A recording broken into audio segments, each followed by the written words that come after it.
A beautiful day in Longview, Washington as we get set for more NWAC Championship baseball action. Hello everybody, I'm Wes Tucker. I'm going to be keeping you company throughout this matchup between the Yakima Valley Yaks and the Spokane Sasquatch. Both these teams have had a hard-fought road up to this point, and we're just about ready to end one of this team's journey as the loser of this game will be headed home, eliminated from championship contention.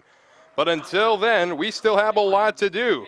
So we will ask you to please rise as we honor America with the playing of her national anthem. At this time, we ask that everybody please rise. Gentlemen, remove your caps as we honor America with the playing of the national anthem.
So pregame festivities just about concluded here at beautiful Story Field, the home field of the Lower Columbia College Red Devils during the regular season. And also a fun fact, home to the Cowlitz Black Bears in the West Coast League during the summer. So be sure to catch those games out here at Story Field if you can. But right now, we're set as the Spokane Sasquatch will take the field. Again, a battle of the Eastern Conference. The East number 1 and the East number 2 will be going at it here. Spokane and Yakima have played 4 times, and Yakima has won 3 of those 4 matchups. So we'll see if Spokane can turn things around today. And we'll see if they can do it with this defensive alignment. For Spokane, it'll be Peraza out in left field. Padilla will be patrolling center. Fritz will be out in right field. On the infield from third to first, it'll be Dean, Martin, Hill, and Duchamp. And it'll be Olson doing the catching for Nick Merkel. Merkel, a tall right-hander, comes into this game having a fine season to his credit, to say the least. Has appeared in 6 games, has started 3, and has done very well up to this point. An ERA of 3.54 to get a good shot of him warming up here. A very tall right-handed pitcher. And he's going to have his work cut out for him against a very dynamic Yakima Valley Yaks lineup. And we'll tell that to you in just a little bit as the warm-up pitches are just about concluded. Start time for this game scheduled at 12:05, and it looks like we're going to be right on the money.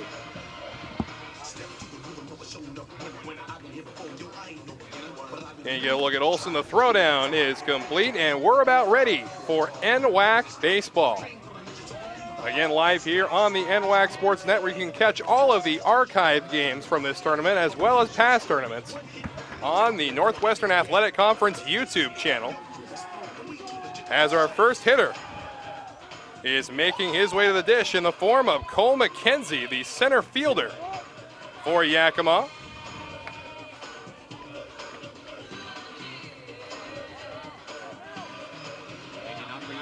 Cole McKenzie, a very respectable .359 batting average as he digs in, and we're just about ready for baseball from Longview, Washington.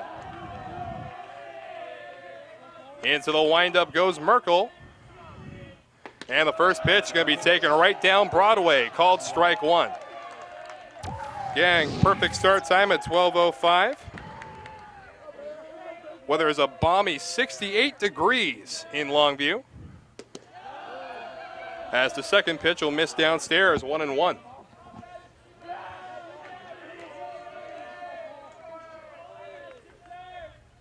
Here's a swing and a drive to right center field and deep, and a few steps in front of the warning track.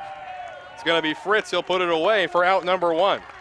So now, as promised, let's take a look at the lineup for the Yakima Valley Yaks. Cole McKenzie on the flyout, patrolling center field.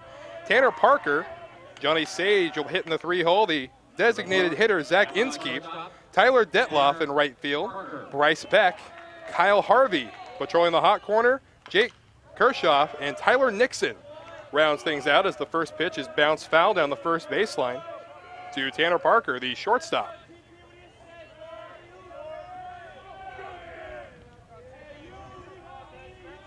Tanner Parker hitting .324, and he'll try to get something going with 1 out. Swing and a foul ball straight back. So count in the favor of Merkel, 0-2.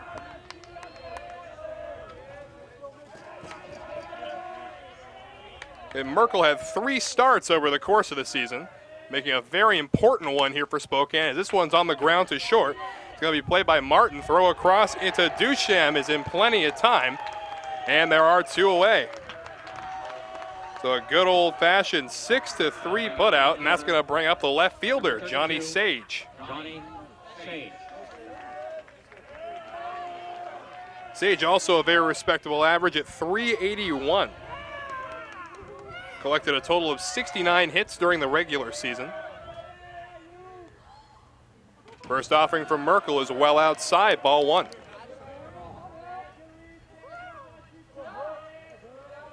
Merkel gave up 8 earned runs during the regular season and now falls behind 2-0.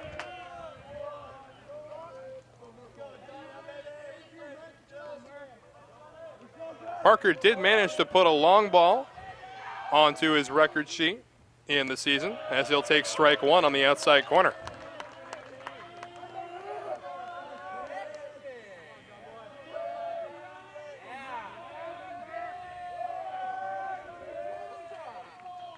Merkel into the windup, offering on the way, swung on and laced foul into the protective net. They're protecting the parking lot. It's a good thing because my car is in the line of fire out there.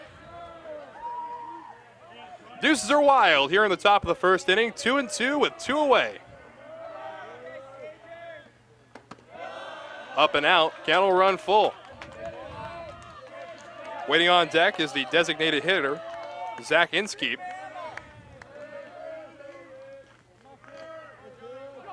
The payoff pitch. Swung on and beaten towards second. Going to be played on the backhand by Hill over to Dusham in plenty of time, and the side is retired. So in orderly fashion, 3 up, 3 down for the Yaks in the top of the first inning. We'll have the Spokane lineups right after this. I am strong. I won't give up. I put my heart into the game. I learned from my mistakes. Focus. Determination. Confidence. I trust my gut. No limits. Preparation. Dedication. Leadership. I want to make my team and family proud. Be an inspiration for other girls who like sports. Join the movement. I remember the moment clearly. I'll never forget that moment. As long as I live. I realized at that moment, when we first saw the damage, these people really needed us. And I was going to make a difference, right here in my community. Together with local responders, we cleared trees and collapsed walls. We had to get to the family trapped beneath. As a citizen soldier, I made a difference. Be there for your community at NationalGuard.com. LCC has definitely prepared me to transfer to Oregon State because it's helped me with my study skills. I'm a much harder worker than I was in high school. I had a great support base by the staff, and I've made some great friends that I think I'll carry on with my life. I've definitely loved my classes. I've learned a lot. It's been a healthy environment.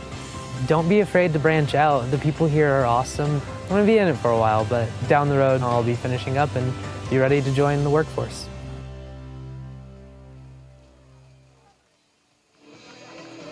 A lot of umbrellas out there in the bleachers trying to shield themselves from the sun. As it's supposed to get a little bit hotter as the day progresses, the Yaks have taken the field, and their alignment looks a little something like this. In the outfield, from left to right, it's going to be Sage, McKenzie, and Detloff. On the infield, from third to first, Harvey, Parker, Nixon, and Beck. Hine on the mound, of course, and doing the catching is going to be Kershaw. And now Christian Padilla, the center fielder, all set to lead off for the Squatch. Again, an orderly fashion 1-2-3 inning for the Yaks in the top of the first. First offering from the big lefty in there, called strike one. Gerald Hines started 11 games and has an ERA of 1.02 as he's ahead now in the count 0-2 to Padilla. Again, this Yakima pitching staff just has incredible depth. And the 0-2 from Hine. Swing and a miss, and down goes Padilla for out number one. Off and rolling is Hine. So we'll take a look at the batting order now for the Squatch. Padilla was just set down. Hill, Fritz, and Worsland to follow. The catcher Olson, Mitch Dean the third baseman, Peraza the left field, Jermaine Duchamp the first baseman as this one's grounded out to short on a hop, throws across the Beck in plenty of time, 2 away. So 2 quick outs, and the 9-hole hitter is Gabe Martin, the shortstop for Spokane. Bring up the right fielder, number 9, Aaron Fritz. So here comes the right fielder, Aaron Fritz. Fritz, a .330 batting average, recorded 60 hits on the year. First pitch from Hines going to bounce in there. 1 ball and no strikes.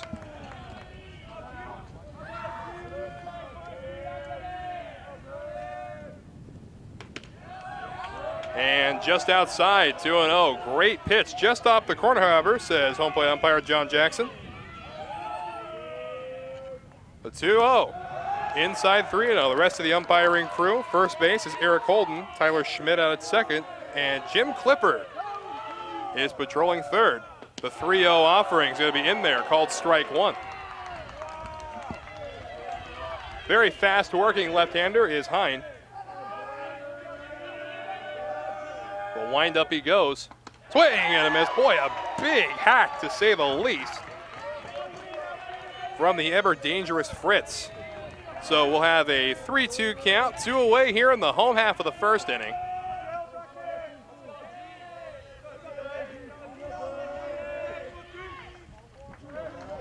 Payoff pitch on the way. Hang the K backwards. Strike 3 called. Got him looking.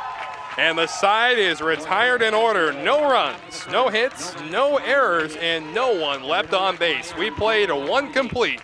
And we are scoreless in Longview, Washington.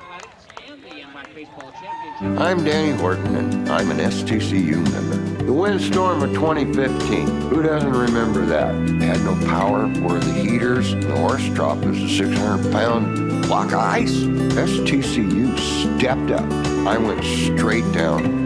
I got the loan I needed. If it hadn't been for S2CU and the ability to provide everything I needed, where would I have been? I'm Danny Horton, and S2CU is here for good. Nestled within tall trees and beautiful buildings, Pierce College has established itself as a national leader in improving student success. With 2 main campuses in Puyallup and Fort Steilacoom, and satellite campuses on Joint Base Lewis-McChord, Pierce College strives to create quality educational opportunities to help students realize their possibilities. As we celebrate 50 years in the community, Pierce College is proud to offer more than 60 programs of study with a fit for you, your life, your schedule, and your dream. Find your path, start at Pierce College today, and realize your possibilities. Visit pierce.ctc.edu.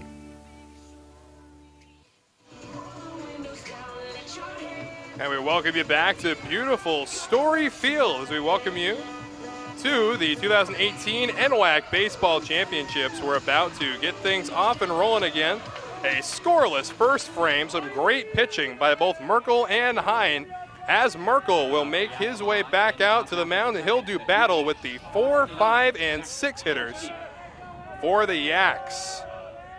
First offering on the way from Merkel. On the inside corner, a called strike 1.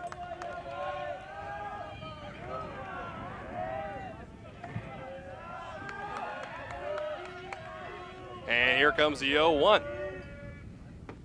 And a good bender in there, called strike 2.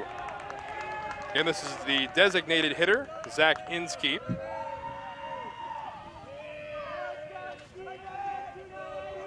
And here comes his 0-2. In the dirt, ball 1.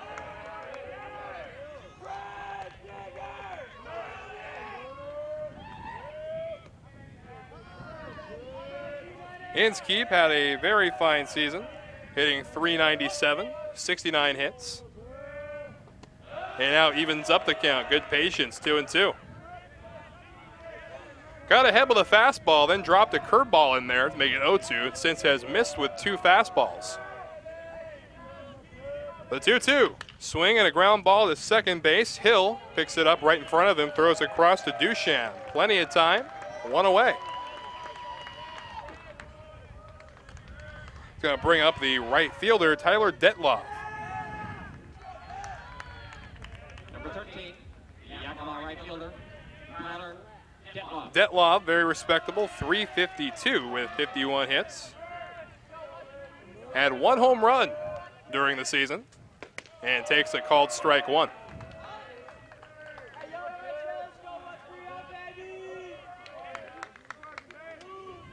Merkel into his motion. And a bender. He's going to miss upstairs. Detloff and Beck are the Yaks that are still due up in this half of the inning. And there's a good breaker on the inside corner, 1-2. Seen some masterful command of the corner so far from Merkel. See what he attacks him with here, 1-2. From the windup. Swung on and beaten to third, has to backtrack, picks it up, fumbles it, fires across in plenty of time anyway. What an arm from Dean out there at third base. Not the prettiest of plays you'll see on TV here, but in the scorebook, it looks like a generic 5-3 putout. So you can see the bobble, way to collect himself and fire and beat him by a step and a half at first base. So here comes the first baseman, Bryce Beck. His first offering is going to miss well outside, 1-0.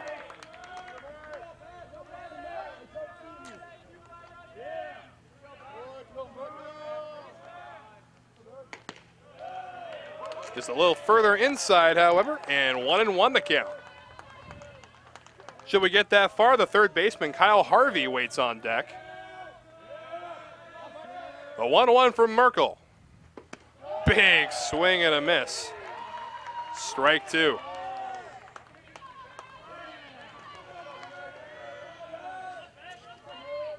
Spokane will have their 4, 5, and 6 due up in the home half of the second inning. A 1-2. Outside and perhaps high. Knots it up. Deuces are wild here in the top of the second. 2-2 with 2 away. Swing and a laser back up the middle. It's going to land. It's a base hit with 2 outs. So some 2-out life for the Yaks. And that's going to bring up the third baseman, Kyle Harvey. Kyle Harvey hit .294 with 47 hits. Did put 2 balls over the wall this season. See if he can put a ball into the gap to try to score the runner from first. From the belt, Merkel fires, swung on and beaten foul down the third baseline. No balls and 1 strike. We get a quick break there. Umpire needs to dust off the plate. Again, our umpiring crew for today. Home plate is John Jackson. First base, Eric Holden. Tyler Schmidt patrolling second, and at third base, Jim Clifford. Check swing, and no swing. says Jackson. 1-1 the count. Beck leads from first base. Swung on a fly ball that will slice foul and out of play just behind the Tulfer Vision truck out there. Get an early shout out to Chris and the entire crew out there. Do a fantastic job.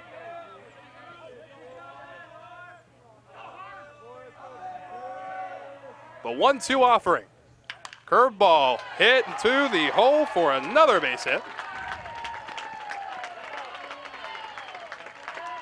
So back-to-back singles.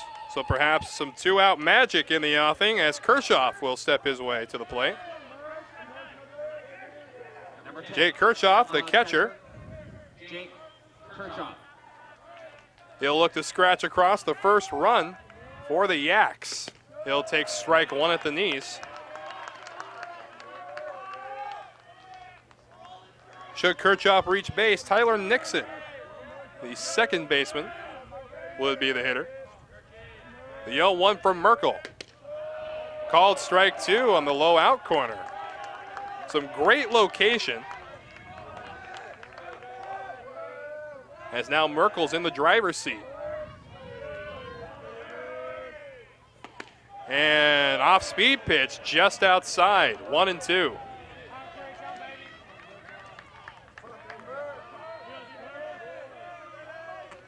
Harvey at second, Beck at first, the runners. Swing and a foul ball straight back.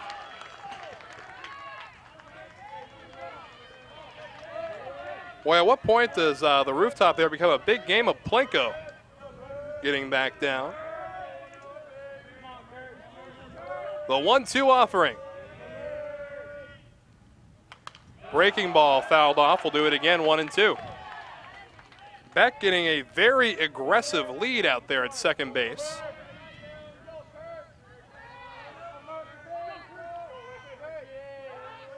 Pickoff play to second. Back with a dive is Beck. 1-2 the count.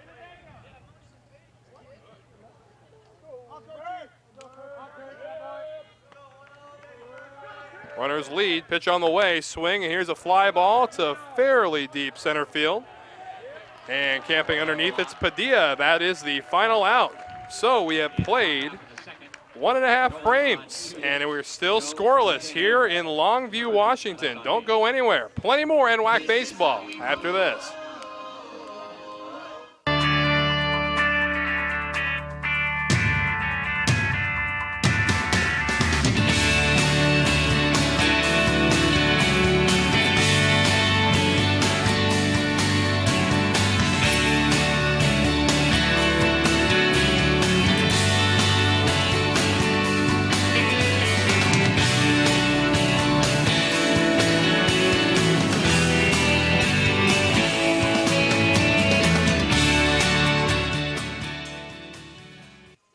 Ready for a new adventure?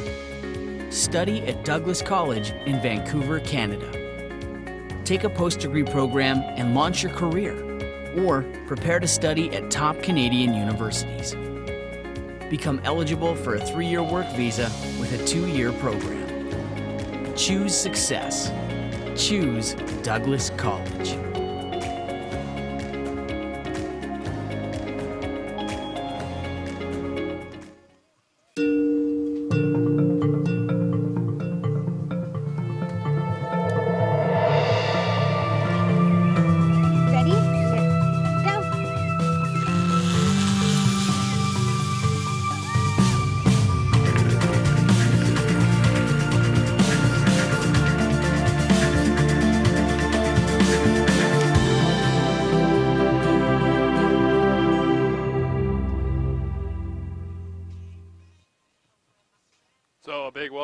To Longview. As you can see, a couple players having fun with the camera over there in the Spokane dugout. As we're set for the home half of 2, as the first pitch is going to be foul tipped into the glove of Kirchhoff, 0-1. And you don't get too many opportunities to flirt with the camera like that, but take every chance you get, says the Spokane dugout. So 0-1 the count. High and into the windup. Swing and a foul ball. This one's going to catch a piece of the heel of Kirchhoff's cleat. Again, it's going to be Worsland, Olson, and Dean due up. Worsland, the designated hitter for the Squatch. Inside, 1 ball and 2 strikes. Worsland, a .318 hitter with 9 home runs on the year. A 1-2. Swing and a miss, and down he goes for out number 1. That's the 3rd strikeout that Hine has collected so far early in this ball game. He's going to bring up the catcher, Braden Olson. Braden Olson had 45 hits on the year, 18 ribbies. Set to hit with no outs. He'll take ball 1. Pardon, 1 out. Takes ball 1. Mitch Dean, the 3rd baseman, waits on deck. And Eddie Peraza, the left fielder, should we get that far. 1-0. Will miss outside, 2-0.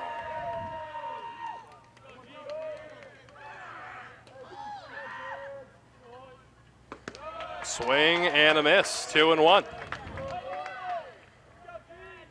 And Merkel was touched for a couple of hits in the last half inning. However, both runners were stranded. As a swing and a miss knocks us up at 2-2. Olson struck out a total of 18 times up to this point. So we'll see what happens here. Count knotted up at 2. Into the windup goes Hine. Downstairs, 3-2.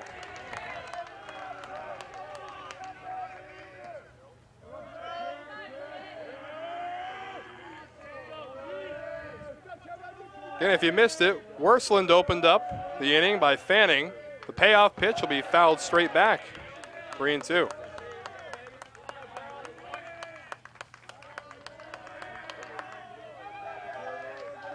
Hines struck out 75 hitters and ended up with an 8-win record. Beautiful stat line for Hine as he'll miss low and in to issue a walk to Olson. So a runner on first, 1 away, and here comes the 3rd baseman, Mitch Dean.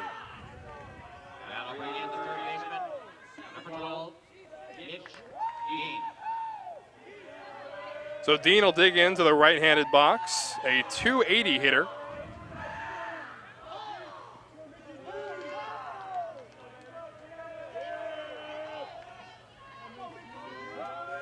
Awaiting his first offering from Hine. Just low, ball 1. Hine issued 23 walks up to this point, now has 24 to his credit.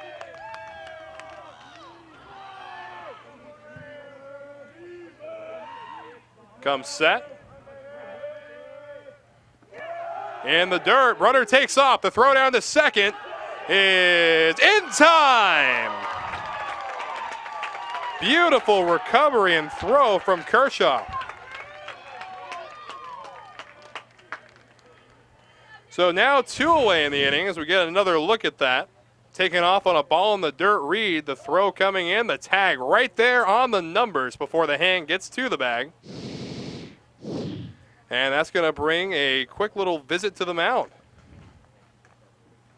Trainer has come with.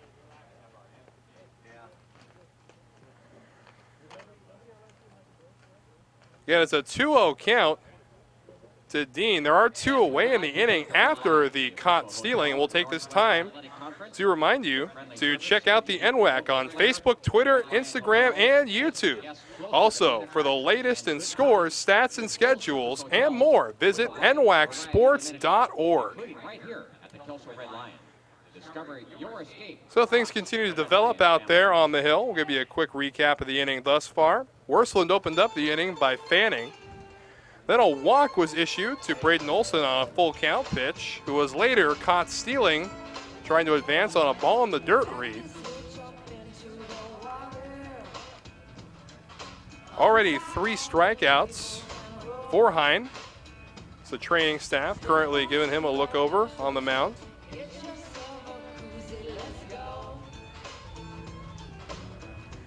We get another look at the play here. The ball in the dirt read. And you can see his arm immediately went to his side. So we'll see what happens here. They're going to get a couple of pitches for him, see if he's still got his good stuff. And the Yakima bullpen has sprung to life just in case.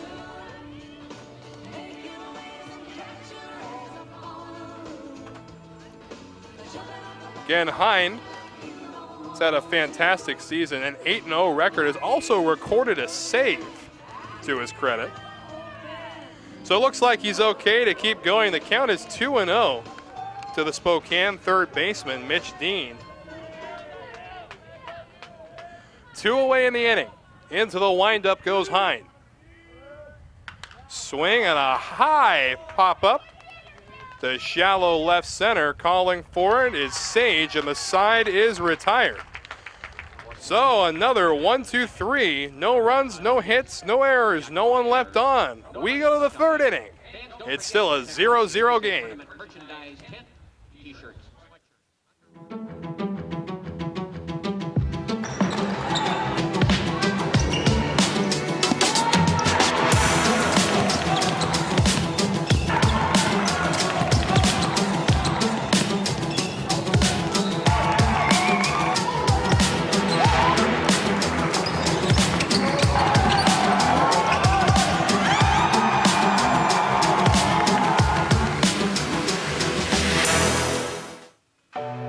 I am strong. I won't give up. I put my heart into the game. I learned from my mistakes. Focus. Determination. Confidence.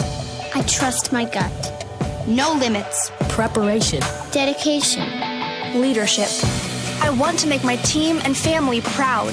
Be an inspiration for other girls who like sports. Join the movement. There is no obstacle an engineer can't tackle, build around, or blow up. Skilled and versatile, these soldiers pave the way, building fortifications, detecting and destroying mines, or restoring electricity after a natural disaster. Nothing stands in the way of a guard engineer.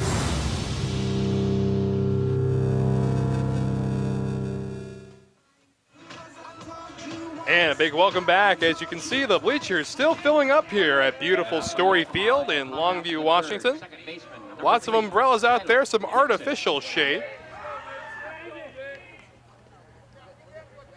And we're just about ready to get things off and rolling again. As there is a quick shout down the third baseline. Looks like everything is okay, however. So in the third, it'll be 9-1-2 due up for Yakima Valley. Nixon, McKenzie, and Parker. First pitch to Tyler Nixon's going to miss downstairs. 1 ball and no strikes. Nixon, a .239 hitter, awaits his 1-0. Swung on and grounded. Diving play at third. Throw across the diamond in time. Beautiful play by Dean at third base. The leadoff man put out in dramatic fashion. Get another look at that beautiful diving stop. Gets to his feet, fires to Duchamp in plenty of time. And here comes the top of the Yakima order in Cole McKenzie. 0 for 1 with a fly out to left so far. Takes ball 1 downstairs. And Merkel gave up 2 hits in the second inning. And there's a called strike to knot things up at 1. 1's across the board here in the top of the third.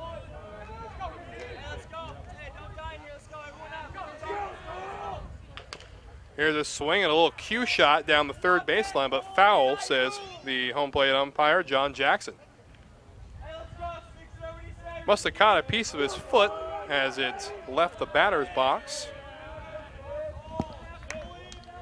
So 1-2 the count. On deck, the shortstop, Tanner Parker. Swing and a looping ball into shallow center and a catch made. On the run, beautiful over-the-shoulder catch made by Martin to the infield, flashing some leather. for the squatch in the third. You get another look at this over the shoulder. That is not an easy play, ladies and gentlemen. Number 4, shortstop, Tanner. So here comes the shortstop, Tanner Parker, who's also 0 for 1 on the day. He'll take ball 1 upstairs. Again, a beautiful diving play to snuff out the hit from Nixon. And then McKenzie popped to short. Now Parker's in the driver's seat, 2 balls and no strikes. Merkel into his windup. Beaten foul down the first baseline. Sets up 2-1.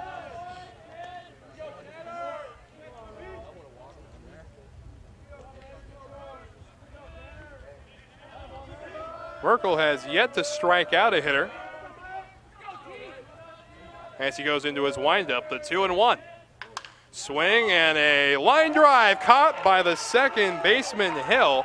So the infield makes its money here in the third inning. A couple of ground outs and a line out, and the side is retired. We go to the Spokane half of the third, still 0-0. Nestled within tall trees and beautiful buildings, Pierce College has established itself as a national leader in improving student success. With 2 main campuses in Puyallup and Fort Steilacoom, and satellite campuses on Joint Base Lewis-McChord, Pierce College strives to create quality educational opportunities to help students realize their possibilities. As we celebrate 50 years in the community, Pierce College is proud to offer more than 60 programs of study with a fit for you, your life, your schedule, and your dream. Find your path, start at Pierce College today, and realize your possibilities. Visit pierce.ctc.edu.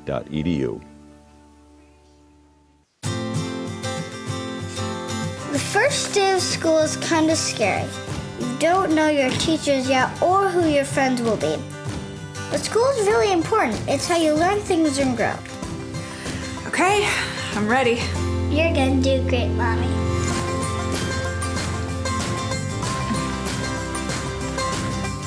For you, for them, Clark College. Get started today at clark.edu. I'm Deborah Jackson. I work at STCU. During the windstorm of 2015, we were expecting that members would need any number of things. I was talking with a colleague. It popped into my head that why can't we do something to help offset that cost for our members and our community? So that day we came up with the Get It Fixed loan. Everyone was on board with it. It was done that day. Being part of this community and involved and invested as we are, when we see a need like that, we take the action. I'm Deborah Jackson, and STCU is here for good. So as you can see, some action in the Yakima bullpen. It's Logan Chase out there getting loose, the big right-hander. As Hines ready to go back to work, his first offering is going to be cut on and fouled.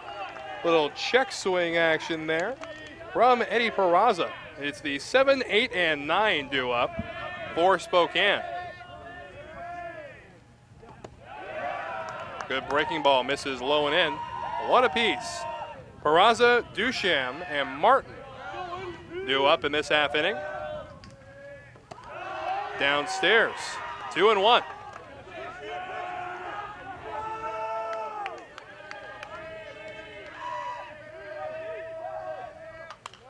Swing and a pop-up. The catcher, Kirchhoff's going to have to watch that one drift out of play. So 2-2 the count.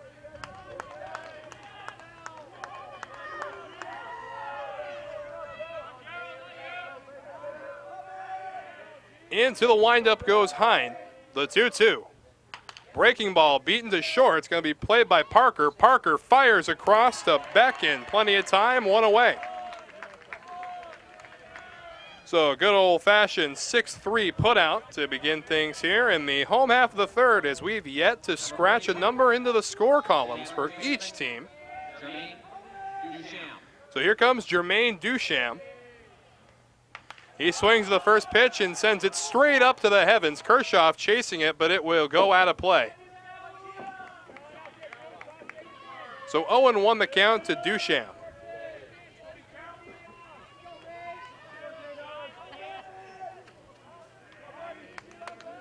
Dusham, a .281 hitter, hit 3 home runs on the year.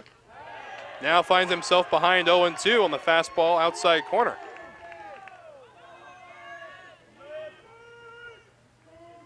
So Hine in the driver's seat, goes into his windup. The 0-2. Swing and a high pop-up just behind second base. Calling for it is Parker, and he'll put it away. 2 gone. Prime example there. Shortstop has the best angle, calls everybody off, takes care of it himself, and there are 2 gone. We don't want to get lost in that Bermuda Triangle out there. And here's the first offering now to the 9-hole hitter, Gabe Martin, the shortstop. It's a called strike 1.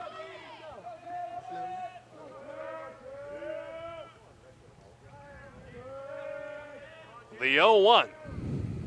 Swing and a fly ball drifting into foul territory behind third and out of play into the bleachers. A good chase there by Harvey.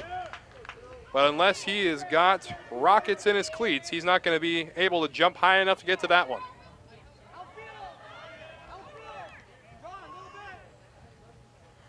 Oh and 2.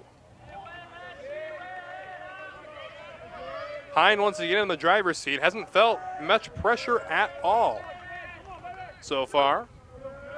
The 0-2. Swing and a fly ball to straightaway left field. Camping underneath and making the one-handed catch is Sage, and the side is retired. So, 1-2-3 order yet again for Spokane as we have played 3 complete, and we are still scoreless. Ready for a new adventure? Study at Douglas College in Vancouver, Canada. Take a post-degree program and launch your career, or prepare to study at top Canadian universities. Become eligible for a 3-year work visa with a 2-year program. Choose success. Choose Douglas College.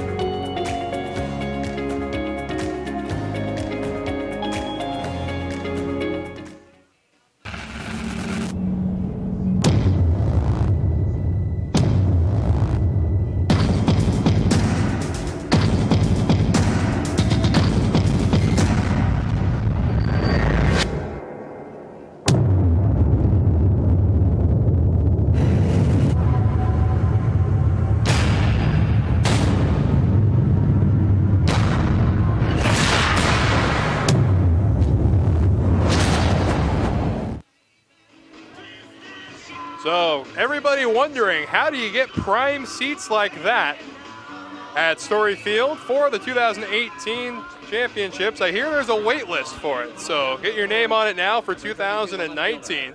Young fans enjoying the game, old fans as well, everybody enjoying the action today in Longview, Washington, as the 4th inning is about to get underway. Merkel back out onto the hill. And the first offering is going to be a little slider in there called strike 1. 3, 4, and 5 due up. Sage, Inskeep, and Detloff for the Yaks. Sage is 0 for 1 with a ground out. Now finds himself down 0-2. Sage grounded to second in his first at-bat. Into the windup goes Merkel. Just outside. 1 ball and 2 strikes. Trying to get him fishing with the changeup, but a good eye at the plate makes it 1-2. Sticking with the outside approach here as the count knots up at 2 apiece. Action in the Yakima bullpen has died down. The 2-2. Swing and a fly ball into the gap. That's going to split the outfield and go all the way to the wall. On his way to second is Sage, and he'll hold up there with a leadoff double to throw Wild back into the infield. And the Yaks are in business. And the outfield was playing a shift out there, and Sage truly beat it, putting it where no one could get to it. In fact, one hopping onto the wall. So Zach Inskeep, the designated hitter, will come to the plate. Inskeep also 0 for 1, grounded to second in his first at bat. Offering on the way, Inskeep swings and fouls it into the screen. 0-1.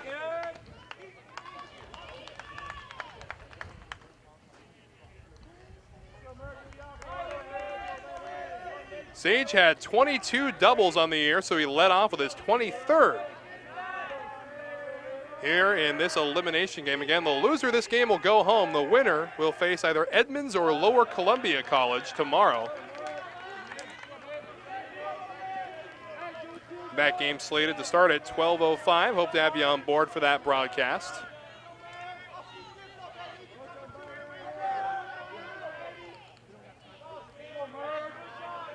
Merkel comes set, glove at the belt, pitch on the way. It's a curveball that is skied into shallow right center. Waiting for it is Fritz. He'll put it away, and the runner will have to hold at second base. So they get a big out, number 1, as Sage has to freeze at second. And that's going to bring up Tyler Detloff. Detloff is 0 for 1. Had 38 RBI on the year and a big one waiting out there at second. Can he get the job done as he'll swing and miss at the first offering? Bryce Beck, the first baseman, waits on deck.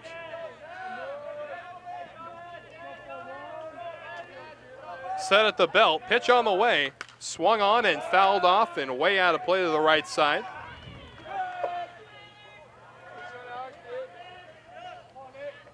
So Merkel in the driver's seat, no balls and 2 strikes. Runner at second base, Sage, again reached on a leadoff double.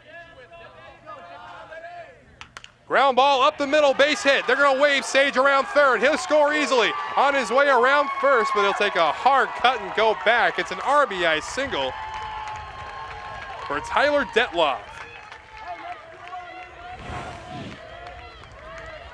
It's a perfect piece of situational hitting. Not trying to do too much with it, just puts it right back where it came from, and the Yaks have a lead 1-0. First base, number 25, Bryce Beck.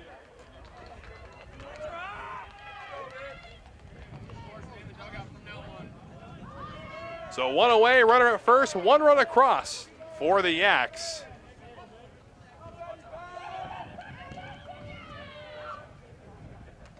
Ball gets past the catcher, and on to second will go Detloff. So now another Yak in scoring position, as Beck will look to duplicate his success earlier. He's 1 for 1 today.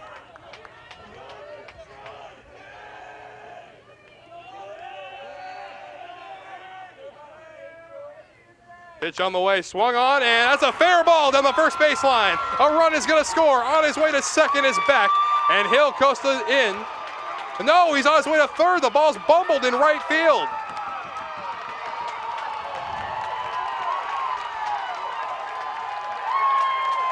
So when it comes to trouble, it rains, it pours in Longview, Washington, going all the way to third. On that hit down the first baseline, it's a 2-0 lead, Yakima.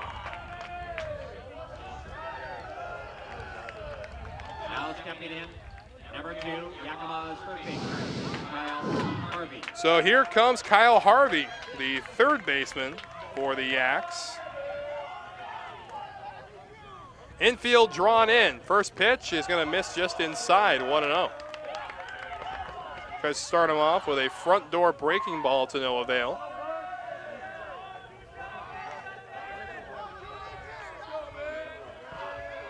But 1-0. Swung on and fouled into the protective net.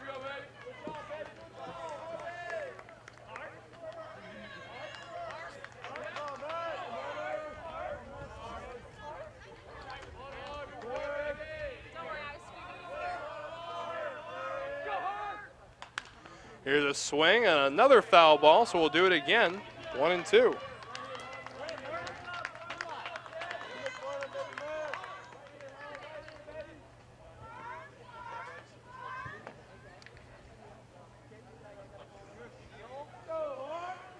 So Merkel trying to fight his way out of this inning in which 2 runs have already scored.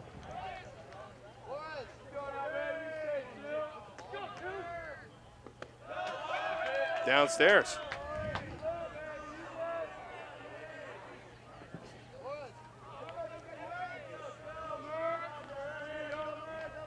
Two and two, one away. Offering, inbound, swung on. Here's a fly ball to center. That's definitely going to score a 3rd run. Catch is made, runners tagging. Throw will not be cut off, and it's a 3-0 lead for Yakima on the sacrifice fly.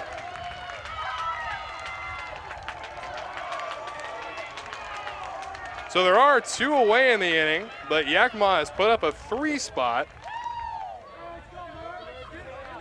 Number 10, the catcher, Jake Kirchhoff. So here comes Jake Kirchhoff, the catcher.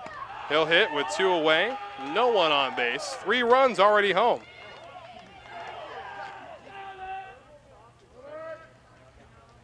Swing and a foul straight back. Count is evened at 1 apiece.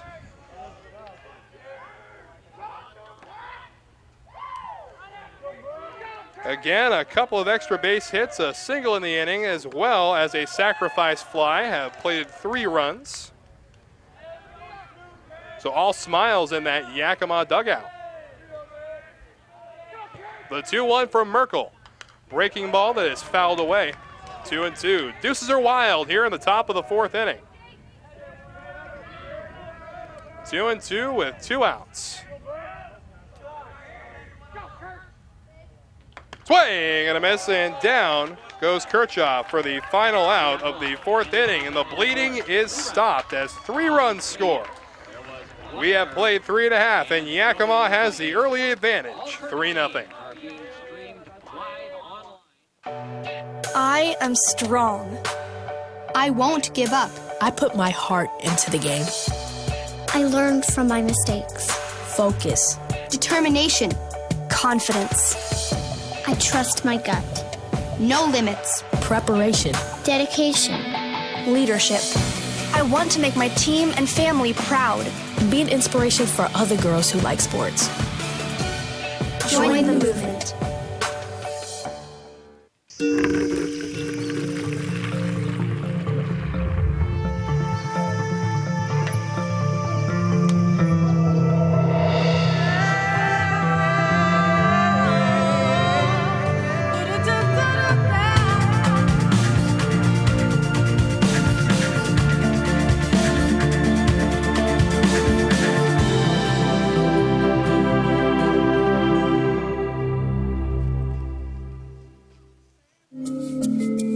Soldiers in the Guard's intelligence field gather information on the enemy using a variety of tactics. Scanning foreign communications, conducting interrogations, and debriefing friendly contacts, all while delivering and coordinating data to help allies on the battlefield or stop civil emergencies. The enemy can't hide from Guard intelligence.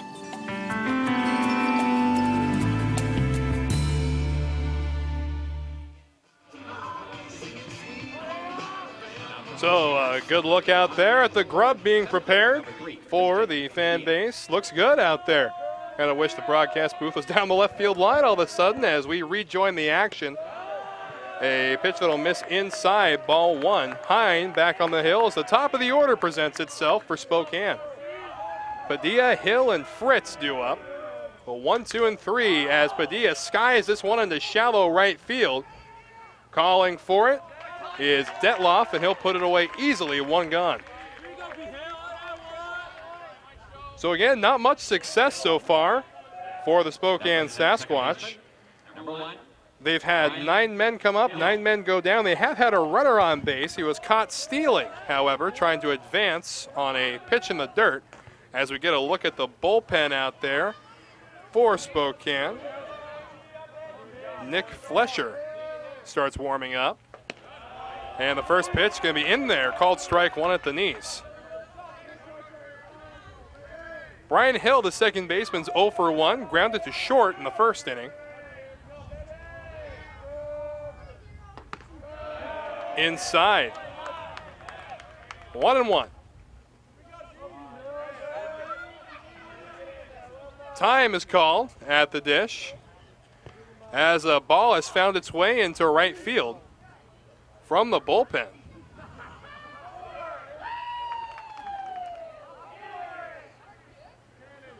So ready to go again, the 1-1. Downstairs, 2 balls and a strike. The right fielder, Aaron Fritz, waits on deck to get a good shot there into the Spokane dugout. Here's a liner caught at second base, a little lazy looper that hung up long enough for Nixon to get there, and there are quickly 2 down. Next up, right fielder, number 9, Aaron Fritz. So here comes Aaron Fritz. Has a backwards K in his line thus far. Breaking ball misses low and in. 1 ball and no strikes. Should Fritz find a way on base, the designated hitter, Worsland, waits on deck.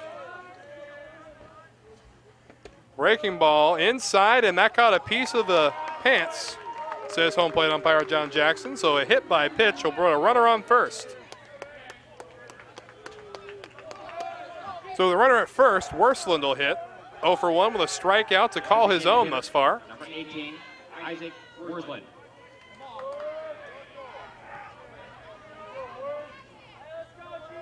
Hines set at the letters. Catching the low inside corner, strike 1. And Hines has been masterful at getting that inside corner. The 0-1. Throw over to first. Back easily with a dive. Just a quick check on Fritz. And Fritz, the runner at first base, had 19 stolen bases on the year, so a big threat out there. Here's a swing and a drive to left field, however, not too deep, as a one-handed grab is going to be made by Sage, and the side is retired. So no runs, no hits, no errors, and 1 runner left on base. Spokane hitless through 4, and we go to the 5th, 3-0 Yakima. Red Lion Hotels Corporation is built to thrive. With innovative programming and in-the-know staff, our hotel brands offer guests great stays and a chance to immerse in local culture. Red Lion Hotels and Red Lion Inn and Suites are better than ever. For travelers who want to get lost and discover adventure, we open the door to the best local experiences. We have reinvented the loyalty program. Introducing Hello Rewards, the first recognition-based loyalty program that encourages members to go further, fly higher, travel better, with tailor-made rewards. And we're not stopping yet. Presenting Hotel RL, our newest hotel brand. Inspired by the natural beauty of the Pacific Northwest, an uplifting, relaxed atmosphere, a staff that loves what they do. For adventurers at heart, Hotel RL will inspire an amazing journey. Our future has never been brighter. 3 strong brands, an expanding portfolio, industry-leading innovation with turnkey solutions, simple fee structures, areas of protection, continued support from day one. We make partnerships easy. Reach a new breed of traveler with RLHC.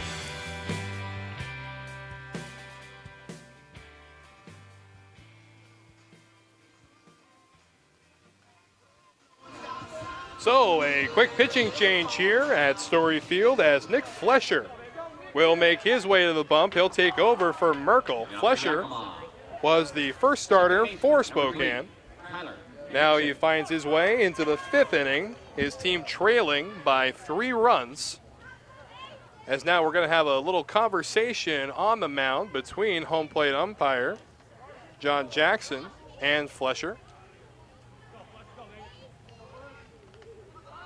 In 5 hits so far for the Yaks, 0 for the Squatch so far. So Flesher gets ready to roll up on the bump. Flesher, a smaller left-hander, and Merkel, a tall righty. First pitch in there, called strike 1.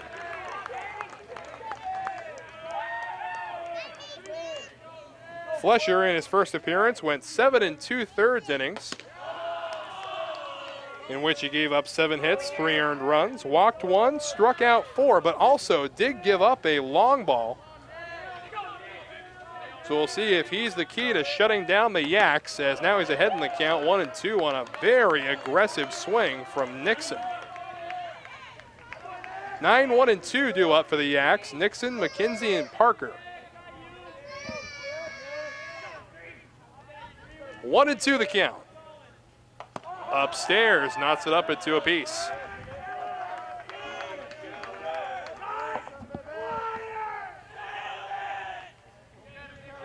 Into the windup goes Flesher. Check swing, no swing, and the pitch was outside.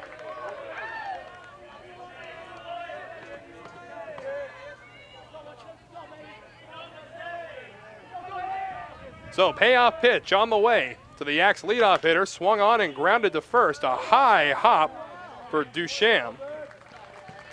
And that is the first out. So 3 unassisted in the book, and that's going to bring the top of the order back in Cole McKenzie.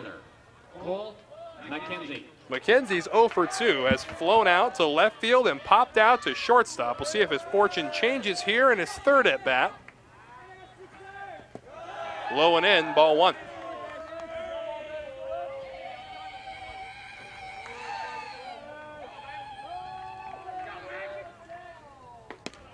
Count knotted up at 1, a good off-speed pitch. Right down Broadway. The 1-1. Swung on and fouled well into the parking lot. Let's just hope my minivan is okay. 1-2.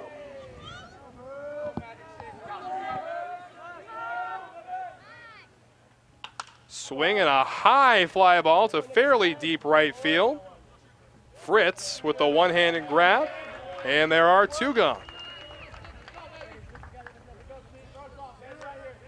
So with 2 away, here comes the shortstop, Tanner Parker, who has grounded out and lined out. The ground out to shortstop, the line out to second base.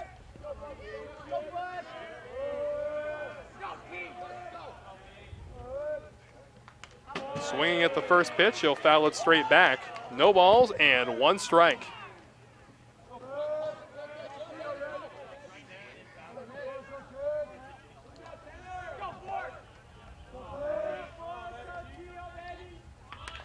Popped up bunt attempt, and Flesher with a nonchalant approach to the grab, and that will retire the side. So 3 up, 3 down. No runs, no hits, no errors, and no one left on base. On to the home half of the 5th.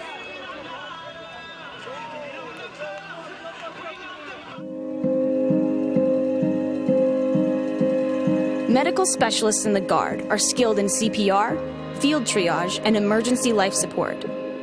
Medics stabilize and evac the wounded during combat, come to the aid of civilians in a disaster, and provide day-to-day outpatient care. Medical specialists are saving lives on and off the battlefield.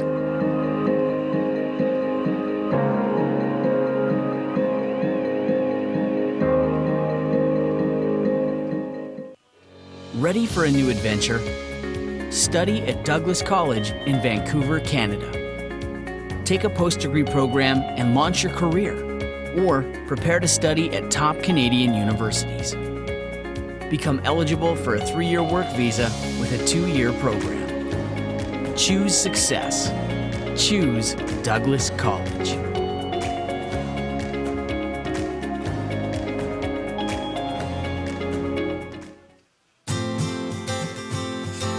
The first day of school is kind of scary.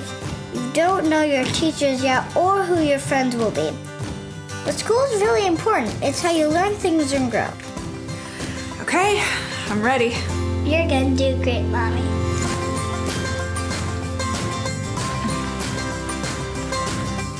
For you. For them. Clark College. Get started today at clark.edu. So you get a look out there at the party patio Always be alert for foul ball, says the sign beneath the gentleman in the hat. Very stylish out there as the first pitch is going to miss down low. It is the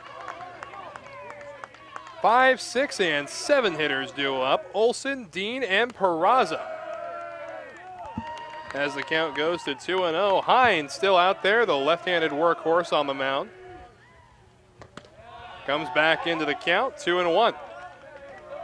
Olson drew a walk in his first at-bat and was thrown out trying to advance on a ball in the dirt back in the second inning.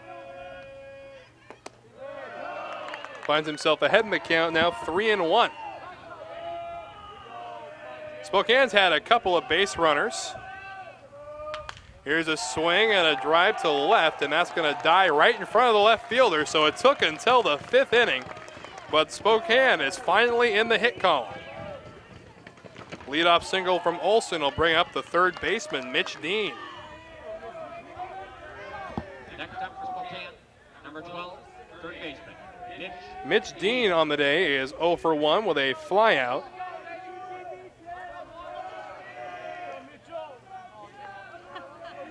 First offering. Downstairs and perhaps inside, 1-0.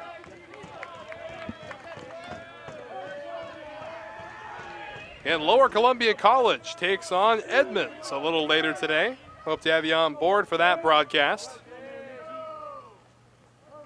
The 1-0. Upstairs, 2 balls and no strikes.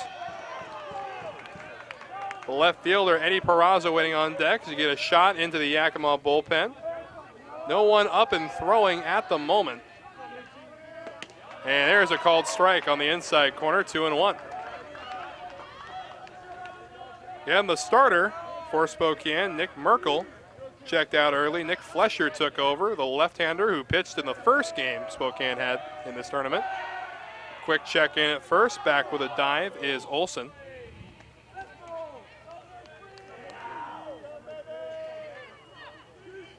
Olson didn't swipe any bags on the air, just a quick attempt to keep him honest. Here's a swing and a drive to fairly deep left field. In his tracks is Sage. He'll put it away easily. And that's the first out. So that's going to bring up Eddie Peraza, the left fielder. 0 for 1, grounded to short back in the third inning. Number 7, Eddie Peraza. So Peraza will hit with a runner at first base and 1 away. Just low, ball 1.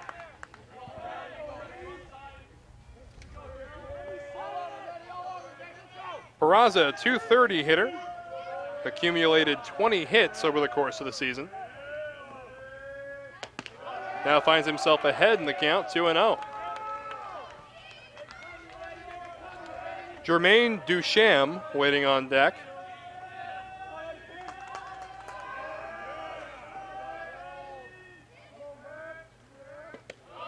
And there's a called strike. Peraza not too happy on the location. Let's say la vie. We keep moving, 2-1.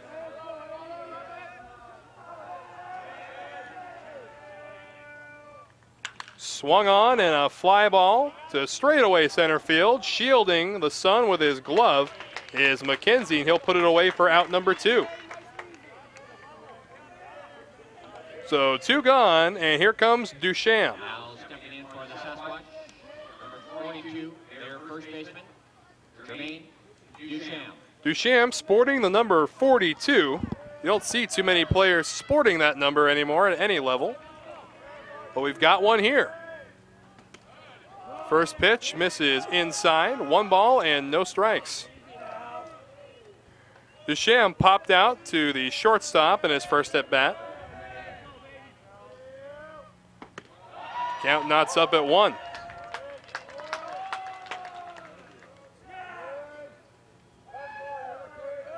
On deck, the shortstop, Gabe Martin. The 1-1. Little jam shot line drive into center field. That's going to land. So a 2-out hit for Ducham, and now 2 runners on base for Gabe Martin. Martin flew out to left in his first at bat, 0 for 1. Martin trying to put the Sasquatch in the scoring category here. One runner in scoring position. Runner at first as well. Olson the runner at second, and Duchamp at first.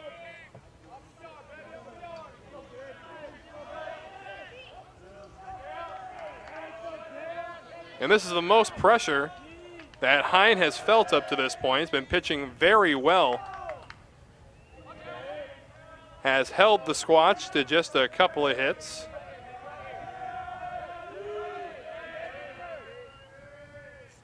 First pitch, upstairs, ball 1.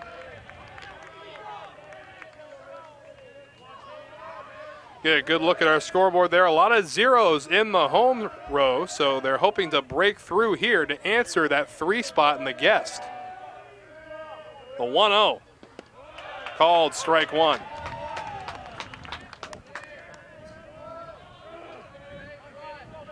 Losers will go home. The winners will take on either Lower Columbia or Edmonds tomorrow at 12:05. The 1-1 from Hine, from the letters. Kicks, fires, swing and a miss. Throw back to second is in time. Beautiful throw from Kirchhoff as for the second time, Olson is caught napping on the base paths. So no runs on 2 hits, no errors, and 1 runner left on as you get another look. A very aggressive secondary and a beautiful throw back and a great pickoff for out number 3. We step away. 6th inning action after this.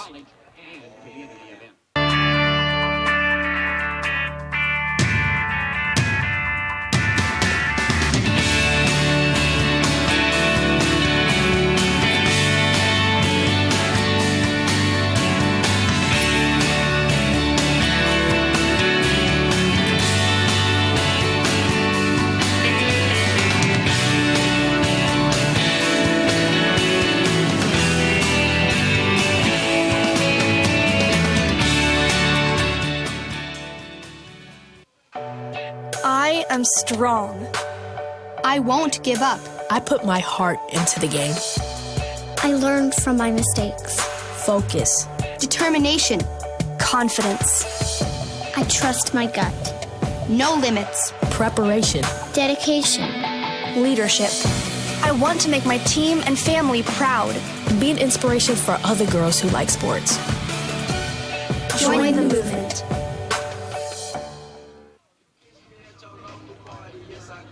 So back at Story Field, you can see some ice on the shoulders of some Red Devils out there as they get prepared for their matchup against the Edmonds Tritons. And that game will be a little later today. We hope to have you on board for that. As the 6th inning has veered its head, and it's going to be the 3, 4, and 5 hitters due up for the Yaks. They'll go on to face again the left-handed Flesher. Gave up 3 runs in his first appearance in the tournament. And here's the first offering. Just missing outside, 1 ball and no strikes. A beautiful pitch to open things up. Johnny Sage, the left fielder, is 1 for 2 with a double to his credit as he skies this one foul and out of play to knot the count up at 1.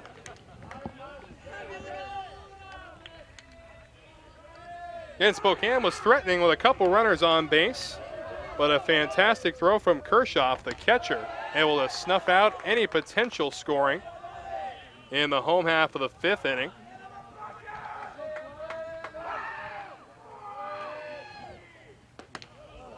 Just off the inside corner, 3 balls and a strike to Sage. Waiting on deck, the designated hitter, Inskeep. Sage in the left-handed box awaits the 3-1. Huge swing and a miss. Count runs full. Well, you're taught with a 2-0 and a 3-1 count to hunt that fastball, and that's just what he's doing. However, a very aggressive swing and a miss means we have a full count on our hands.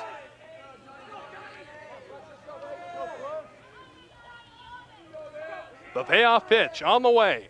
Swing and a lazy pop-up into shallow left field. Calling for it is Peraza. Puts it away easily, one gone. So Inskeep will hit with no one on base. He's 0 for 2, a ground out and a fly out to his credit so far today. 29, designated hitter, Zach Inskeep.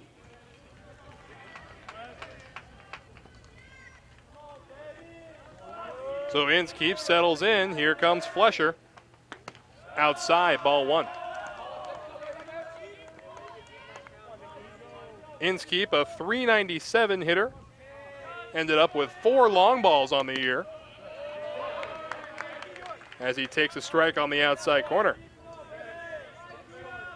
Also had 15 doubles. As now he's behind in the count, 1 ball and 2 strikes. Flesher off and attacking here in the 6th.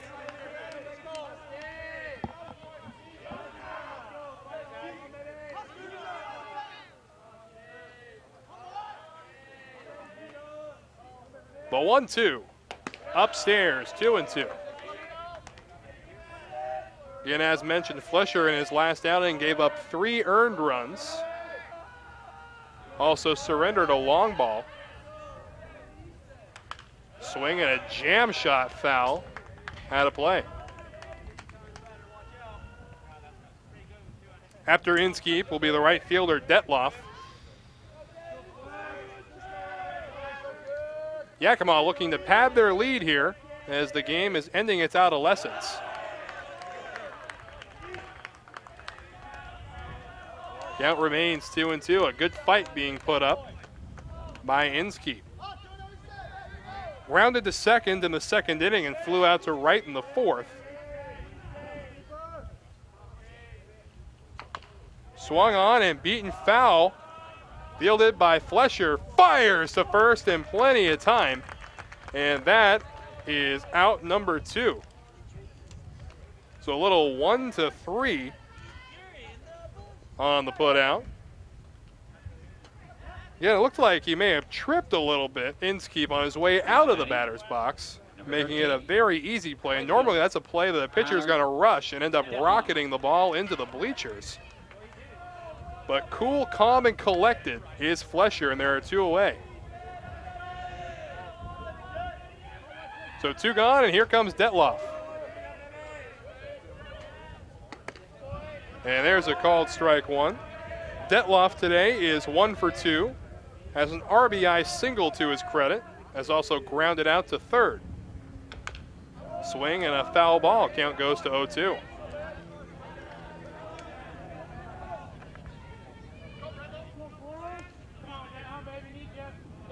Oh, 2 with 2 away here in the 6th inning. Again, Sage opened up by flying out to left, and Inskeep with the 1-3 ground out. As this one's chopped down the third baseline. Count remains 0-2.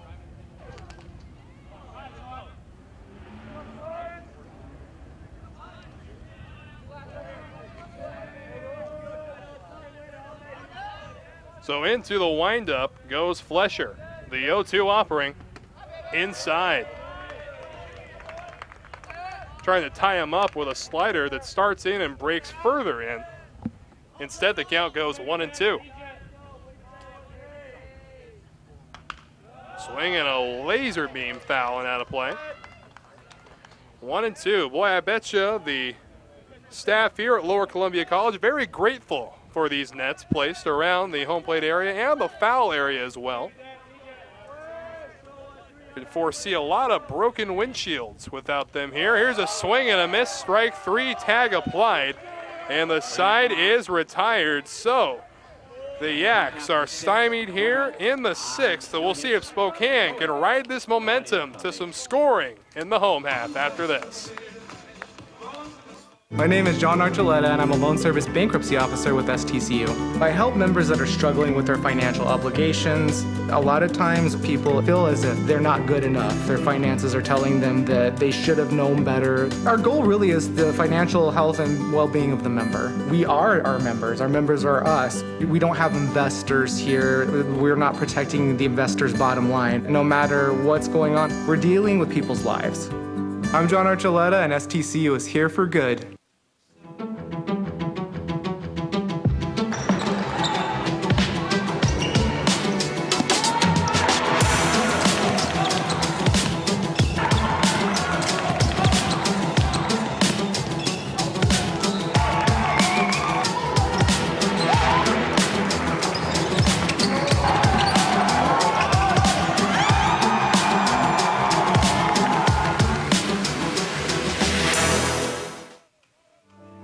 Nestled within tall trees and beautiful buildings, Pierce College has established itself as a national leader in improving student success.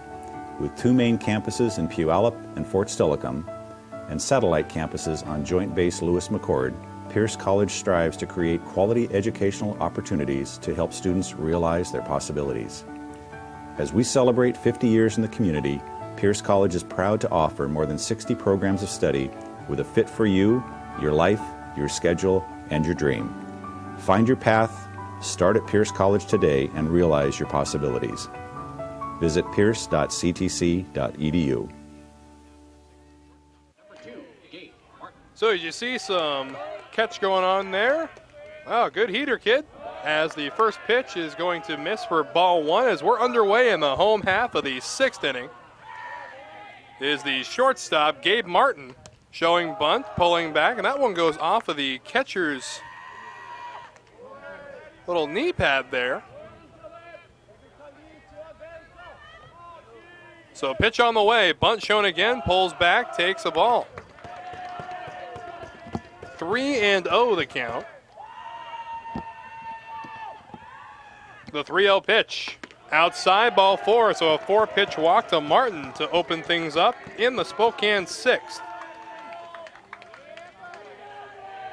And Spokane trying to find their way into the scoring column as the Yakima bullpen has some action in it. A little stretching going on. Nothing urgent yet. From the stretch, quick check at first, back in plenty of time is Martin without a dive even.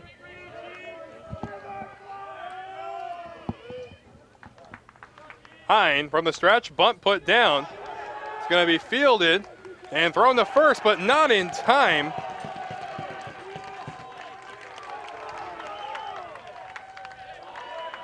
So a great effort from Kirchhoff, but now there are 2 men on base on the bunt single from Padilla.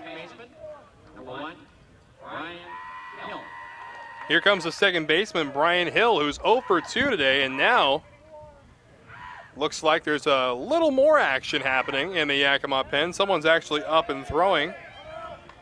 And that person is Jackson Knight, the right-hander out of Kaysville, Utah. Offering on the way to Hill. Check at second. Corners are drawn in to snuff out a sacrifice bunt. Pitch on the way. Bunt is popped up, and no one will get to it. Will go down as strike 1. So we'll see if Hill is going to be putting down another attempt. He has another strike to work with. Again, if you bunt foul with 2 strikes, it is counted as a strikeout.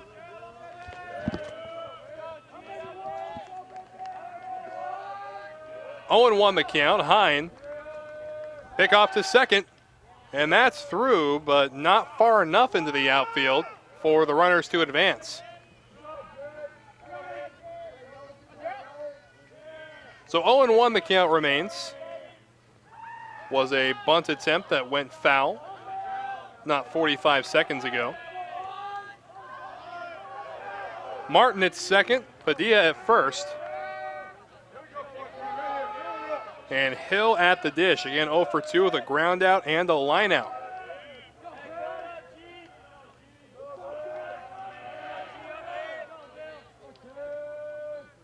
The 0-1.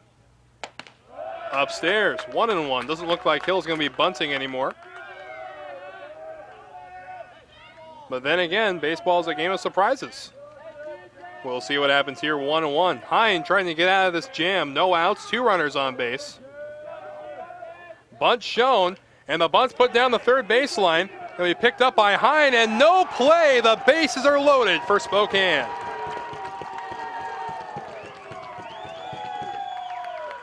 So a sticky situation presents itself as this bunt was perfectly placed. Hine couldn't get to it in time, checked the runner at third, and now the sacks are full of the Sasquatch.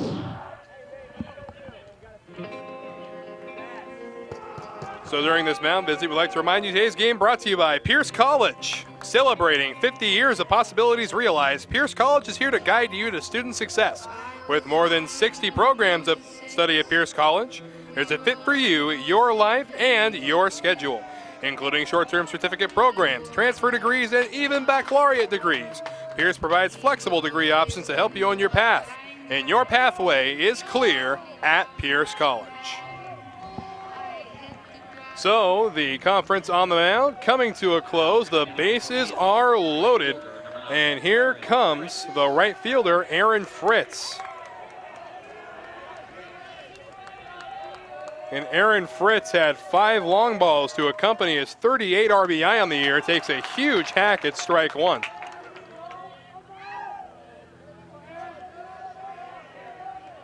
Corners will be playing in to cut off the run at the plate. The middle infielders will play in their normal depth for 2.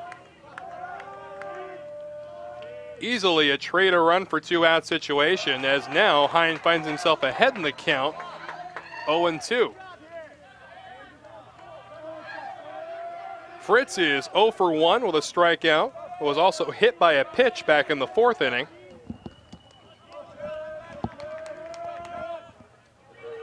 Big opportunity to put Spokane into the scoring category. The 0-2 downstairs, 1-2.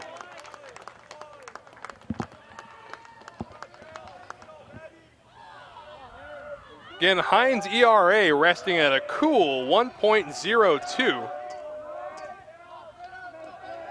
The 1-2 in the dirt, 2-2.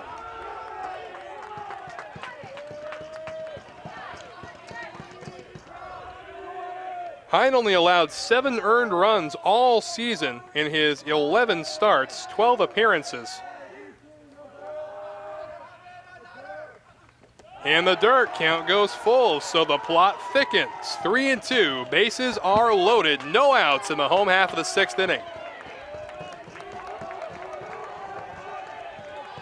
So potentially one pitch from putting a notch in the scoring column for the Squatch. The payoff pitch from Hine.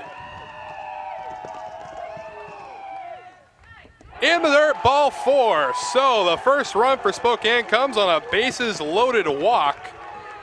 The second walk issued by Hine in the inning.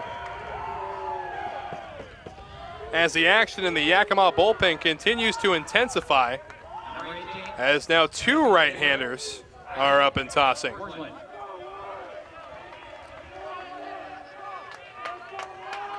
So here comes a designated hitter, Isaac Worsland.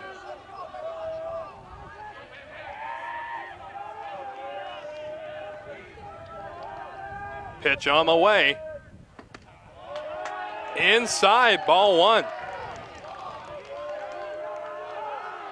Hine wondering where that inside corner went. The count goes 1-0 to Worsland, who's 0 for 2 on the day. A fly out and a strikeout. The 1-0.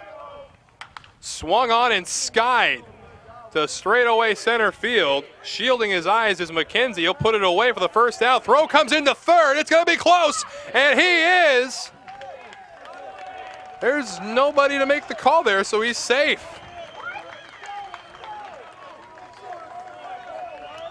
So it didn't look like there was an umpire in the vicinity, so it's going to be a safe call at third. A sacrifice fly makes it 3-2.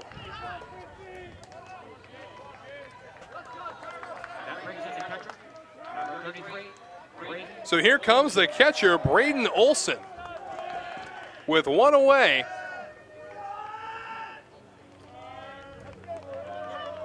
Infield will be playing half depth.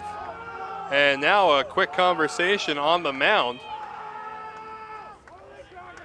Hine trying to battle his way out of it with only the 2 runs scored so far. And the way this inning has gone thus far for him, that's wishful thinking. And they're going to intentionally put on Olsen.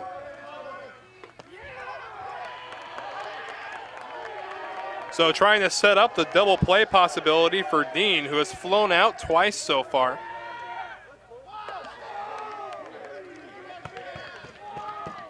So 2-0. And here comes the 3-0. You know, it's been a trend in the pros lately. You just signal from the dugout and you can put them on without having to throw the 4 wide pitches. Not the case here, as that's the 4th wide one. Well, I tell you, that 4th pitch was just a little bit off the corner. Could have been potentially dangerous for everybody. So after the intentional walk, here comes the 3rd baseman, Mitch Dean. The bases are loaded. Bottom of the 6th, 2 runs home for the Squatch. Pitch on the way, well outside, ball 1. Of course, we've seen how wild that Hine has been thus far in this inning. The 1-0. Upstairs, 2-0. And the downside is a walk will force in the tying run.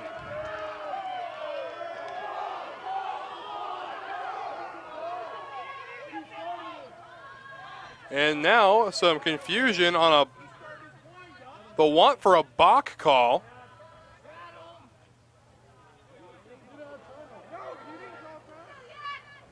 So now a conversation on whether or not it should have been a balk.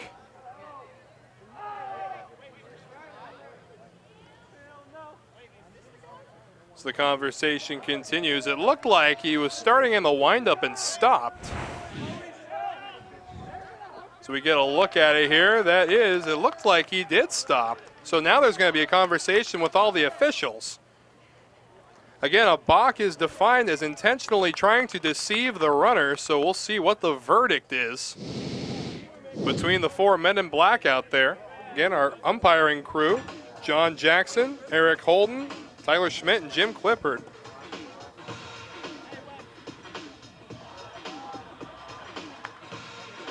So we'll see if we can get another quick look at that supposed call that's about to be made. So you can see here, it looks like he does start the windup, but just starts walking off after that. The home plate umpire initially just says no balk.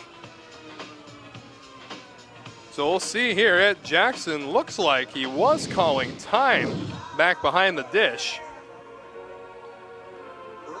So we will see how this plays out as the conversation will continue.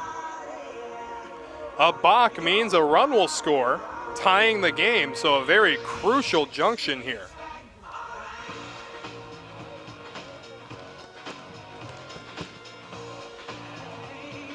The hitter right now, Dean, resting with a 2-0 count. You can see the Yakima dugout still trying to stay fired up. This half inning has not gone their way. So the summit out there continues. The consensus up here in the press box is that it is a balk.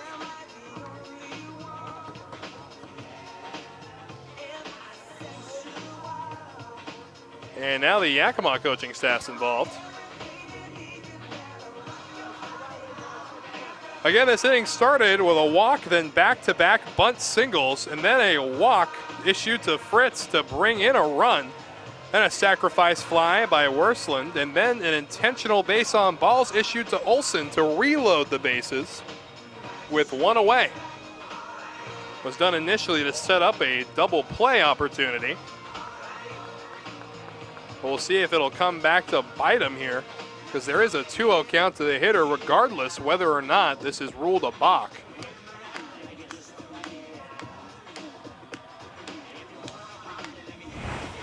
So we get another look at this. That is the start of the motion, so it is a balk. So the deliberation has resulted in a tie ball game, 2-0 the count. as a Bach brings in a run, and we are tied at 3. My goodness.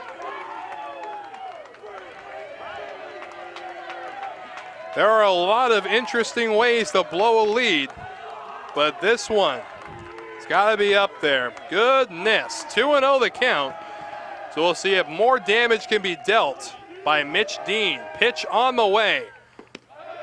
Downstairs, 3-0.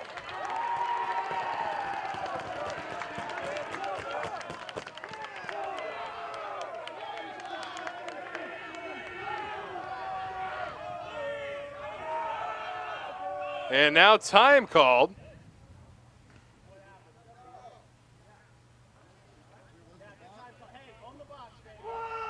Trying to identify why time was called, and now we're just going to keep playing. So 3-0 the count to Dean. Waiting on deck is Eddie Peraza.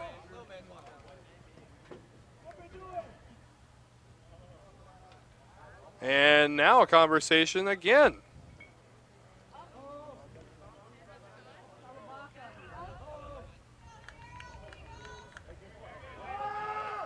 So now there will be a conversation on the mound between Kirchhoff and Hine. Trying to make sure everybody's on the same page here in what has been a wacky bottom half of the 6th inning, to say the least.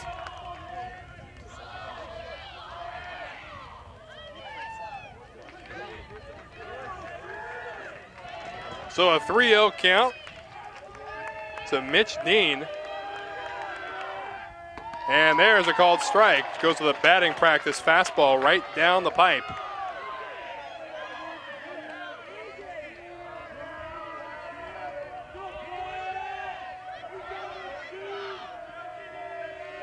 The 3-1.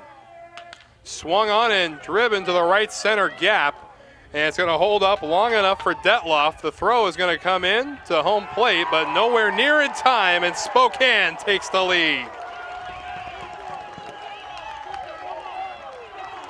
So 4-3, as Spokane has come back from a 3-run deficit to not only tie it in the half inning, but take the lead.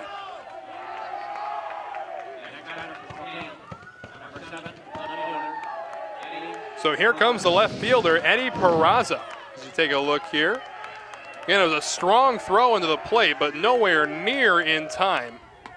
As Peraza takes a huge swing and a miss at strike 1.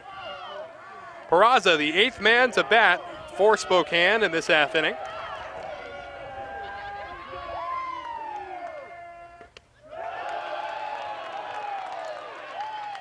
One and one. Hine trying to get out of this half inning. It has been a nightmare for the Yaks.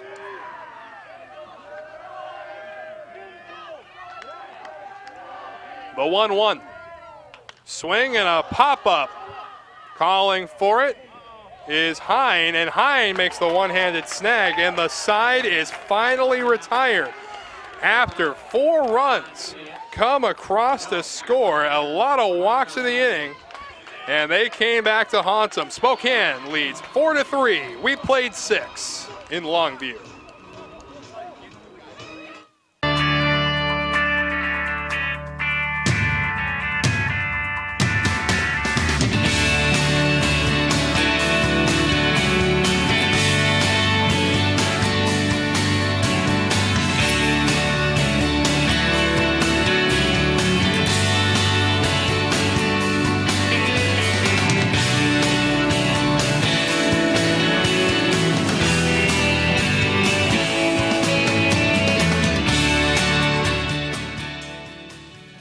LCC has definitely prepared me to transfer to Oregon State because it's helped me with my study skills. I'm a much harder worker than I was in high school. I had a great support base by the staff, and I've made some great friends that I think I'll carry on with my life. I've definitely loved my classes. I've learned a lot. It's been a healthy environment. Don't be afraid to branch out. The people here are awesome. I'm going to be in it for a while, but down the road I'll be finishing up and be ready to join the workforce.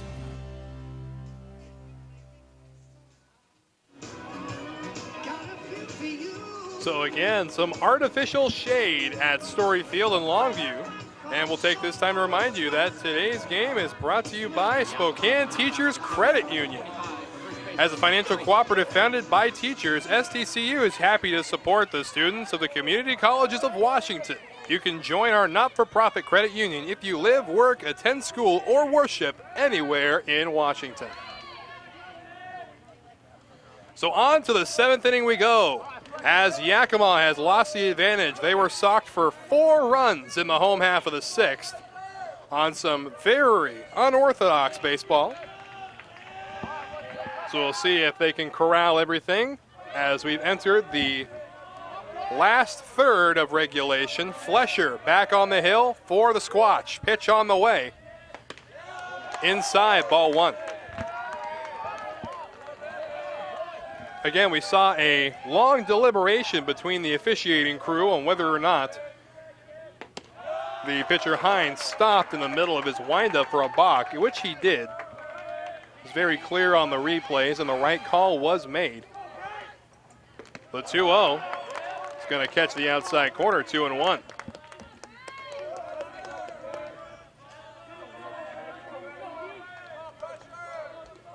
Beck, Harvey, and Kershaw due up as the count runs to 3-1. Beck on the day is 2 for 2 at a double, which he is able to reach third on an error. Also has a single, and now he's drawn a leadoff walk.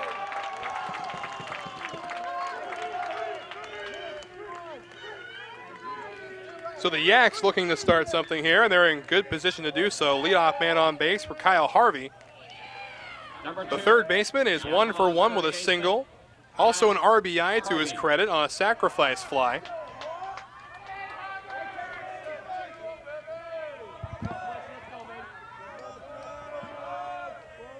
Flesher from the stretch shows bunt. It's put down well. Flesher mishandles it, and going to first in time is the runner. So an error on Flesher means there will be 2 Yaks on base for the catcher, Jake Kershaw. So E1 is how it'll look in the scorebook. With the sack, of course.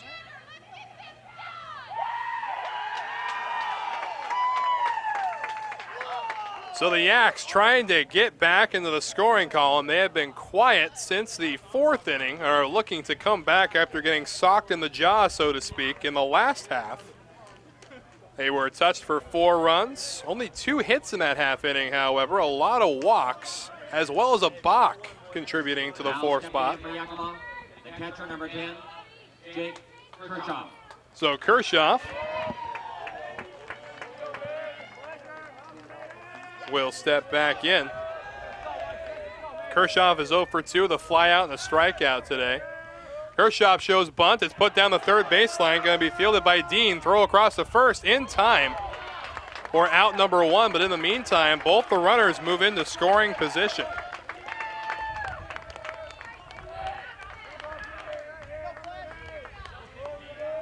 So with 1 away, it's going to be Nixon, the second baseman, due up. Second baseman, number 3, Tyler Nixon. Nixon is 0 for 2. Has himself a ground out to third and a ground out to first. Here's a swing and a foul straight back. 0-1.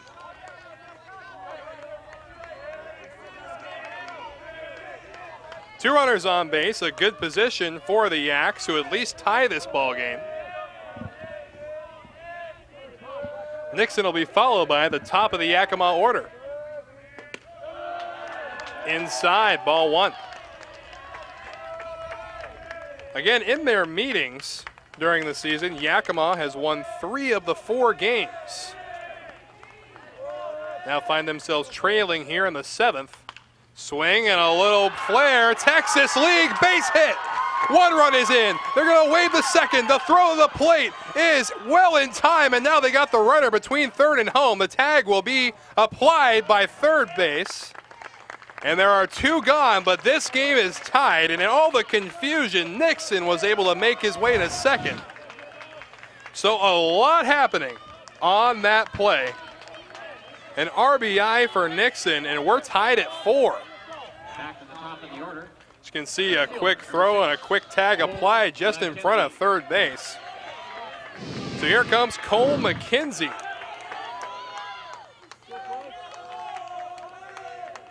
With 2 away and a runner at second. Pitch misses upstairs, 1-0.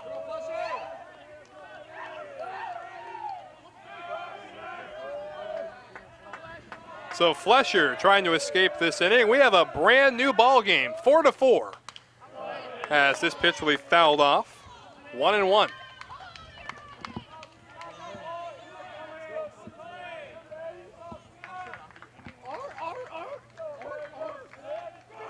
One run home here on the Texas League base hit by Nixon.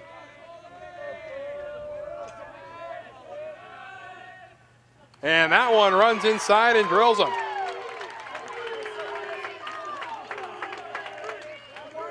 So now 2 runners on base, sets up the force at any bag. It'll bring up Tanner Parker, who is 0 for 3, a ground out, a line out, and a pop out to Flesher.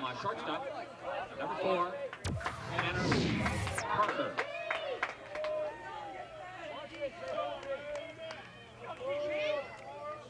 Pitch on the way from Flesher. It's going to miss for a ball 1.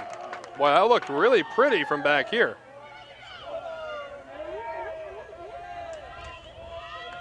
So Parker will look to give the Yaks the lead with a base hit. Good speed in Nixon as this one is skied to shallow left. The shortstop, Martin, calls for it, and he puts it in his back pocket for the final out. So 1 run comes in, and we are tied at 4, a brand new ball game. Home 7 after this.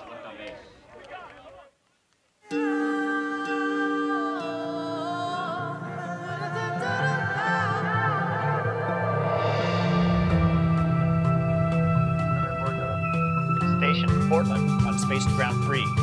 Ready to close valve 2. Close valve 1.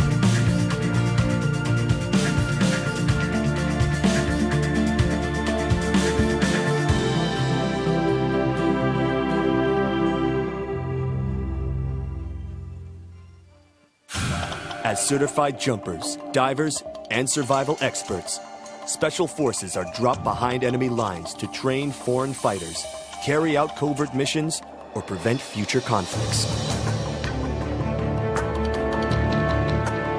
These soldiers live for the challenge, highly trained and highly intelligent.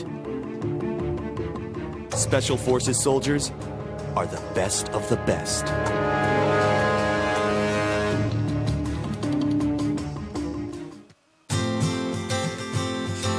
The first day of school is kind of scary. You don't know your teachers yet or who your friends will be. But school is really important. It's how you learn things and grow. Okay, I'm ready. You're gonna do great, Mommy.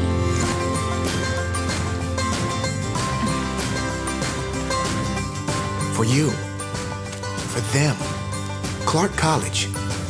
Get started today at clark.edu. So we have just finished the 7th inning stretch here at Dave Story Field in beautiful Longview, Washington. Home of the Lower Columbia College Red Devils, as Hine will go back to work for the Yaks, and he'll get a called strike 1 to get things off and rolling in the home 7. Jermaine Ducham has the count, no balls and 1 strike, as the umpire called no pitch before that one was tossed. 8, 9, and 1 due up for the Squatch. Ducham, Martin, and Padilla. The 0-1 to Ducham. In there, called strike 2.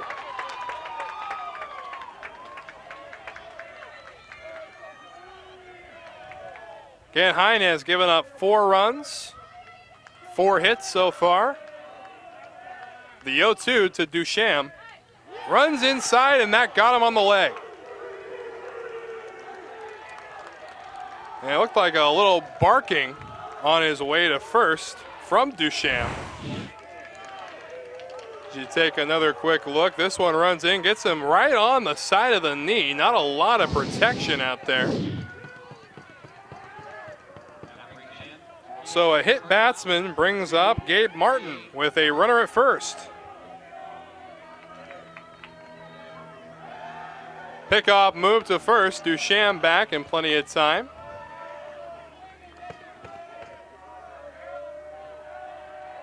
Hines set. Pitch on the way. Bunt is popped up and backwards. It'll go into the screen, 0-1.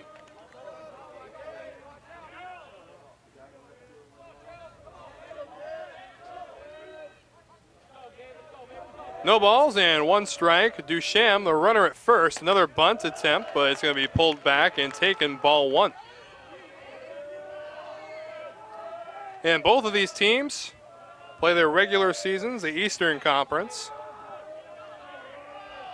Pitch on the way. This is a bunt put down. And Hines going to underhand, but no, an error.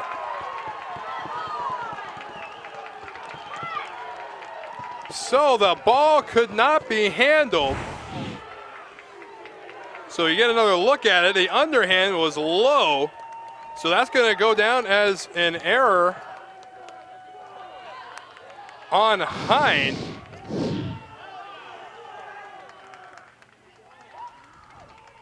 Boy, I tell you, it looks like there may have been reason to review that one, but that was a very close play, and we're going to have a pitching change now. Coming into the game is going to be Jackson Knight.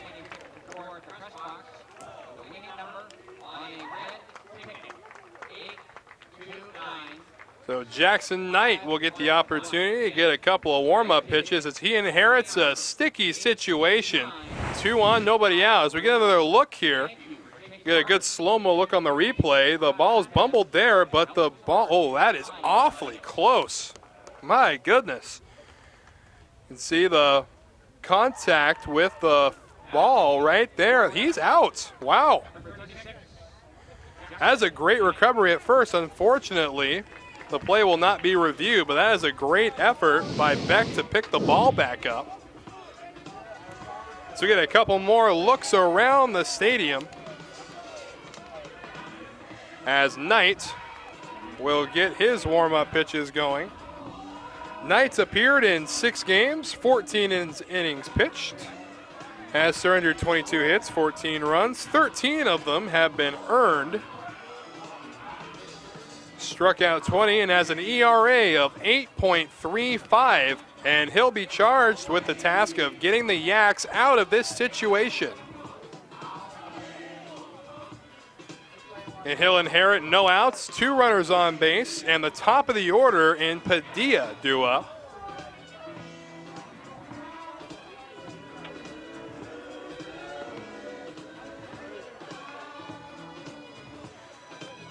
And for those who missed the last inning, the Spokane Sasquatch came back with 4 runs in the 6th to tie us. To take the lead 4-3. Then in the 7th, a run was scored by the Yaks to tie us at 4. So here we are, 4-4 in the home half of the 7th. 2 runners on base, first and second to be exact. And again, the winner of this contest will face off against either Lower Columbia College or Edmonds College. We'll have that game live for you here from Story Field a little later today. So Padilla will hit with 2 runners on, no outs, spin but no throw to second.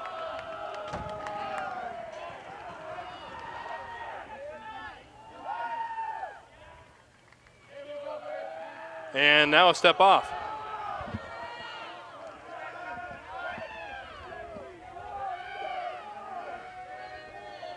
Set at his chin.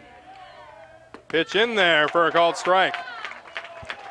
So Padilla was showing bunt, but pulled back to take strike 1. We'll see if they do so again.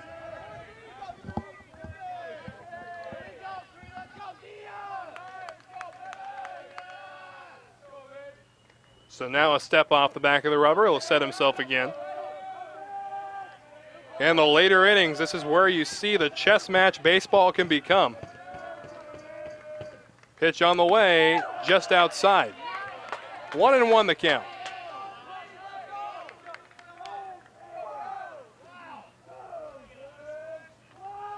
Again, this inning started with a hit batsman. That was Jermaine Duchamp. And then an error on Hine allowed Martin to reach first. Now Knight on the hill. And Knight will take another step off. Again, baseball has no clock. It is all up to the man on the mound.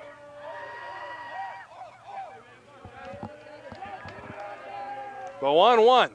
Swing and a miss on a good bender. 1-2. A very slow curveball. So unlikely we'll see a bunt with 2 strikes on the hitter.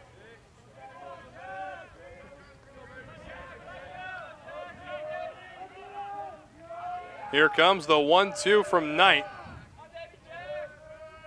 Breaking ball, swing and a miss, and down he goes. So Padilla is the first out. So now just a pitch away, so to speak, as a ground ball to any infielder will result in a probable double play with Brian Hill at the plate.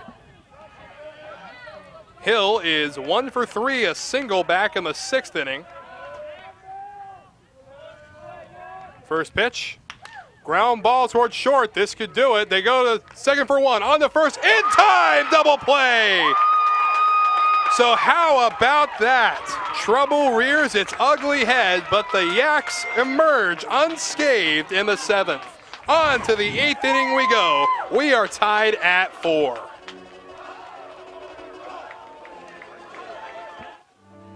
Nestled within tall trees and beautiful buildings, Pierce College has established itself as a national leader in improving student success.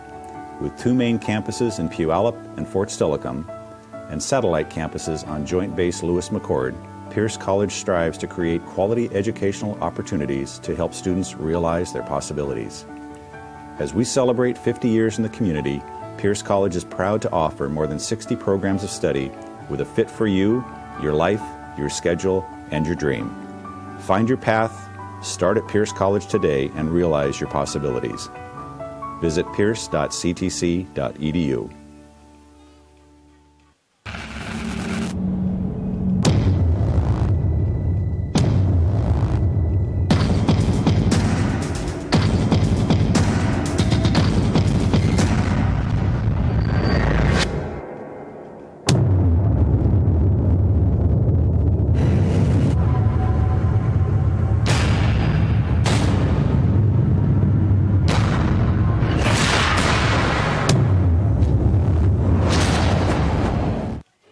Ready for a new adventure?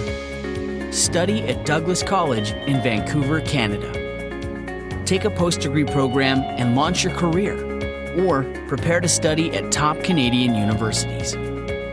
Become eligible for a 3-year work visa with a 2-year program. Choose success.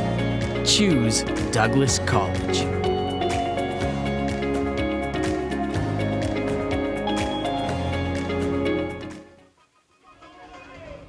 So as you can see, the collection of foul balls over on the rooftop. We expect a few more before today is out. As we have a brand new ball game again, 4-4 in the 8th inning. Flesher will go back to work, and the first hitter he'll face is Johnny Sage. Will foul the first one away, 0-1. It'll be Sage, Inskeep, and Detloff due up for the Yaks in the top of the 8th inning. Offering on the way from Flesher. In there, called strike 2. And this game's had a little bit of everything so far. Lots of late inning drama. Swing and a foul back. We'll do it again, 0-2.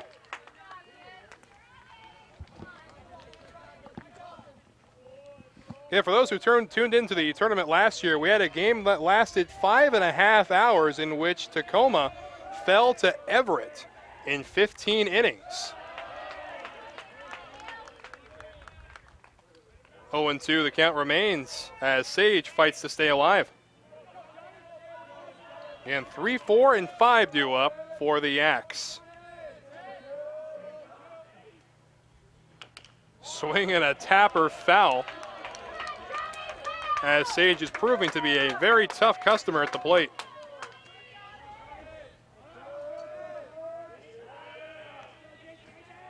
Sage on the day is 1 for 3 with a double and a run scored.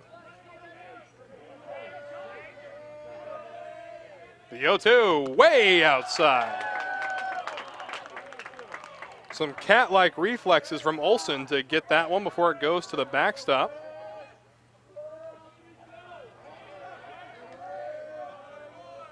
The 1-2.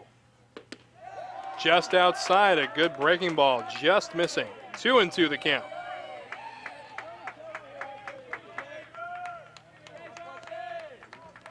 Inskeep, the designated hitter, waiting on deck. Pitch on the way, outside, full count.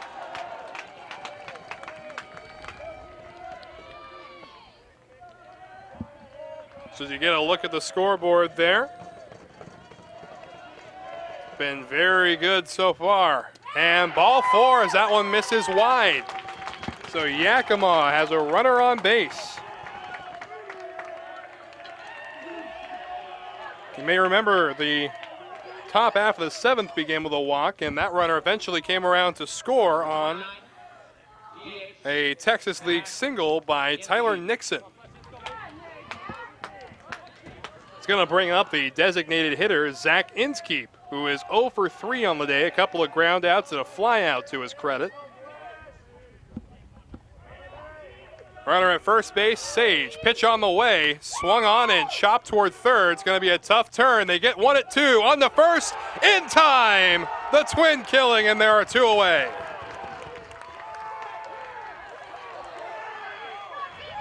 Beautiful turn out at second base. We get another look at it.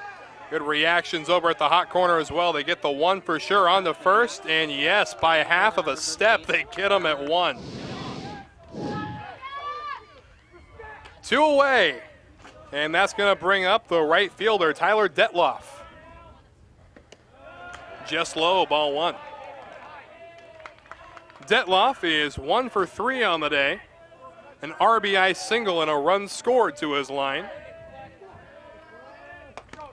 Now he's ahead in the count, 2-0. Again, Flesher came in relief for Merkel. And here's a swing and a miss on a 2-0 fastball, 2-1.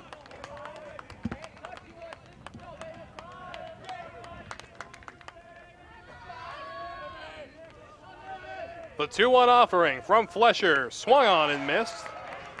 Same location as the last fastball. Just a tad late on the inside pitch.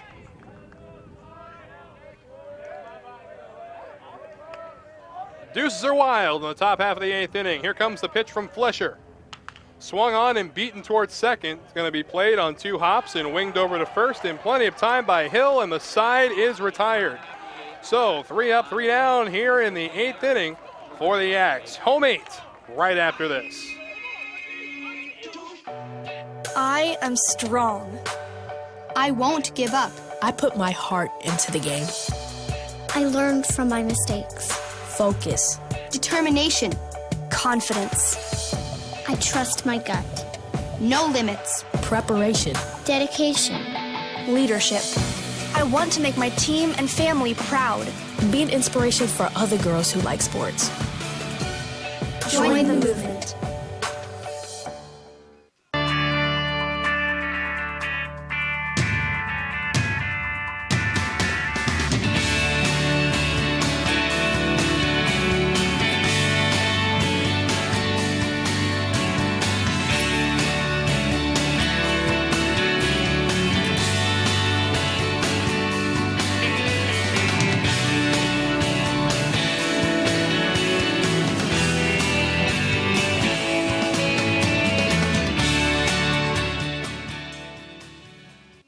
Appleton, Education Outreach Officer at STCU. I have been labeled as frugal.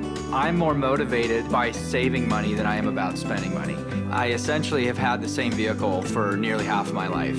It's absolutely practice what you preach. One of my passions is mountain biking, and one of the ways that I can afford to have a quality mountain bike is by cutting expenses in other areas of my life. STCU has given me an opportunity to share things that I've learned with the community. I'm Keith Appleton, and STCU is here for good. So a good shot out there at the party patio, so to speak. As we get ready for the home half of the 8th inning, the Spokane Sasquatch will send their 3, 4, and 5 hitters up, beginning with Fritz. Fritz takes a called strike 1 to get things going. He is 0 for 1 on the day. Does have an RBI on a walk he drew, has also been hit by a pitch. So 0-2 the count to Fritz.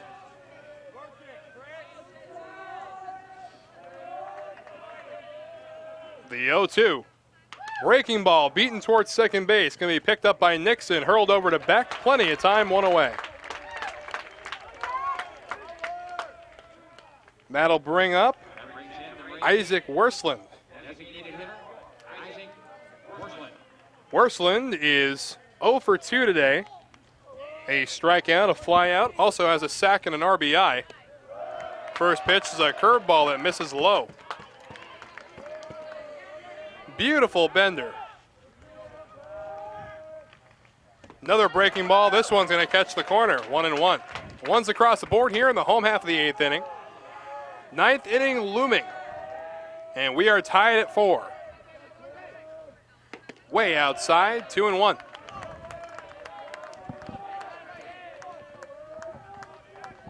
And Knight came in, relief for Hine. Swing and a miss on a ball in the dirt, 2-2. Boy, we're talking a speed differential of 10 to 15 miles an hour between the fastball and the curveball. The 2-2. Fastball freezes him, but it's outside. Count goes full. Well, that was a great pitch off the outside corner, and now here's a curveball swung on and missed, and there are 2 away. So here comes the catcher, Braden Olson, with no one on base and 2 away.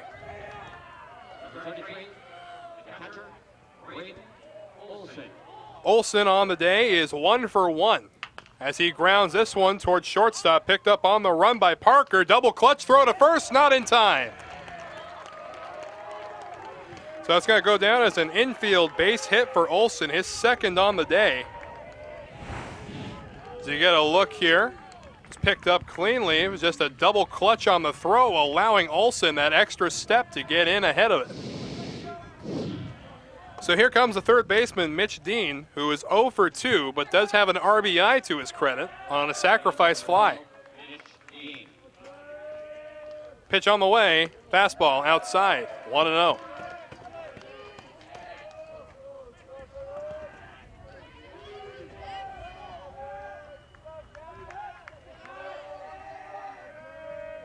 And right down Broadway, called strike 1. So 1-1 your count, 2 away. Runner at first base is Olson. Olson has been caught off guard on the base paths twice, as this one's a little cue shot towards short. Gonna be picked up, and the throw to second is in time. Beautiful play up the middle, and the side is retired. So the fielder's choice complete, as look at the range to get to that ball in the hole. The throw to second just in time, and the side is retired. We go to the 9th. We're tied at 4. The first day of school is kind of scary. You don't know your teachers yet or who your friends will be. But school is really important. It's how you learn things and grow. Okay, I'm ready. You're gonna do great, Mommy.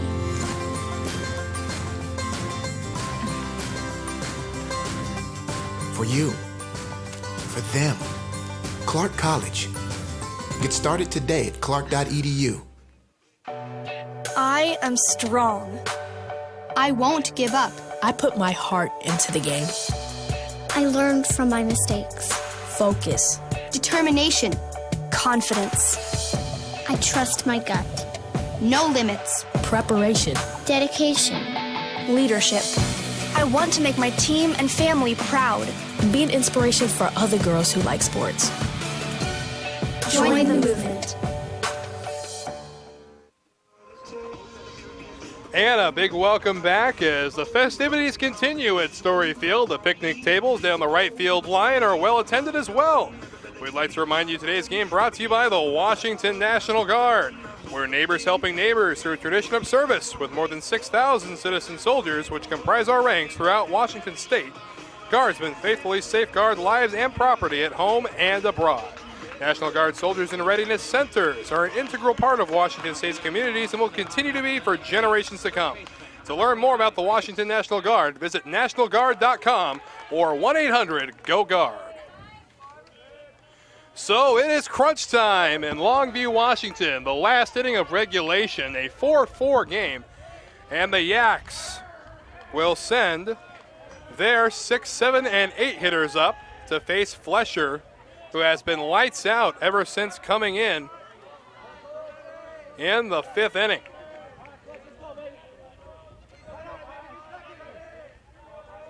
Offering on the way from Flesher. Swinging a drive to center field. This one's got a chance, and it's a slip and off the base of the wall. On his way to second. He's going around second, on his way to third. The throw coming in. The throw is late, and it's a leadoff triple for Bryce Beck.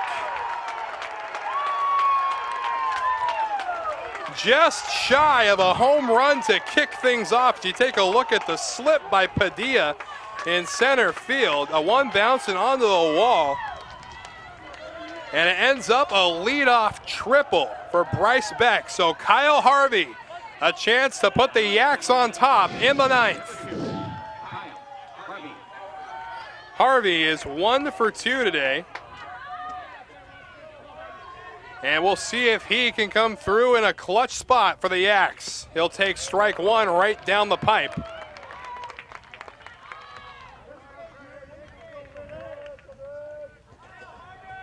Again, the lead run 90 feet away. The 0-1 swung on, grounded to second. Contact play is not on. Hill will go over to Duchamp in time, 1 out.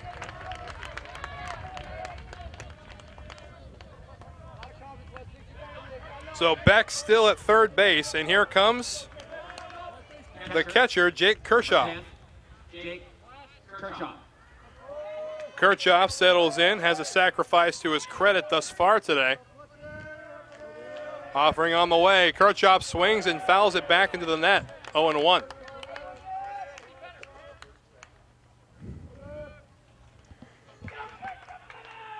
Again, Kirchhoff looking to bring in that lead run from third base with 1 out in the 9th. And a safety squeeze, and that's going to be caught. They'll go to third for the double play. My goodness. You buy the whole seat, but you only need the edge at the baseball championships. We go to the home half of the 9th. Tied 4-4. Mercy, what a play. And a great way to end the top of the 9th. We'll be back after this. Life is about moments. If you fight, I fight. If I fight, we fight. You be there and watch what I do when the bell rings. Do you have that real look in your eye that when you look at yourself in the mirror, you can ask yourself this question: did I give everything I got? Did I lay it all on the line? Or am I cheating myself? What you say, Quaid? See ya!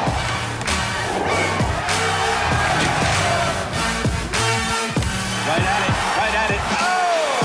He's done it again!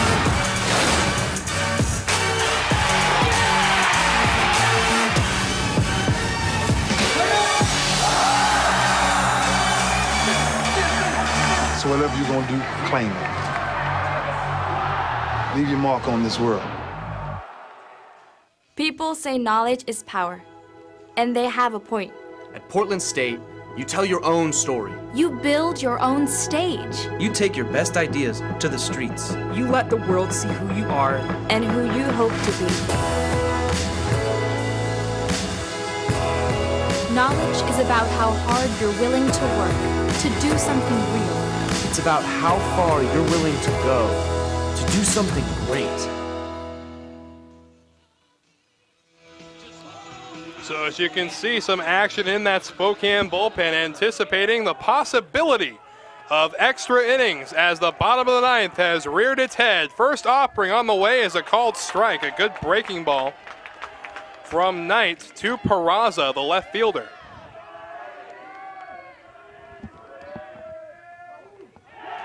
So Peraza will get hit by the pitch to open things up in the bottom of the ninth. So things are getting interesting early. And here comes Jermaine Duchamp.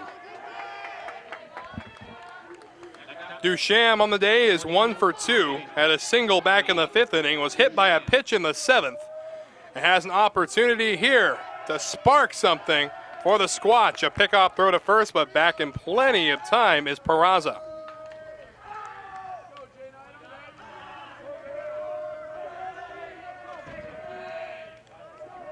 Pitch on the way, shows bunt, pulls back, takes ball 1.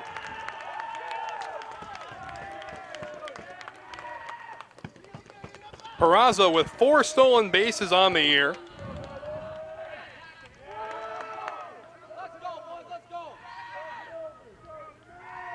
Action in the Yakima bullpen as well. Logan Chase getting loose.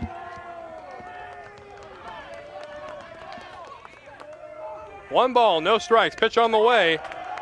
Outside, 2-0.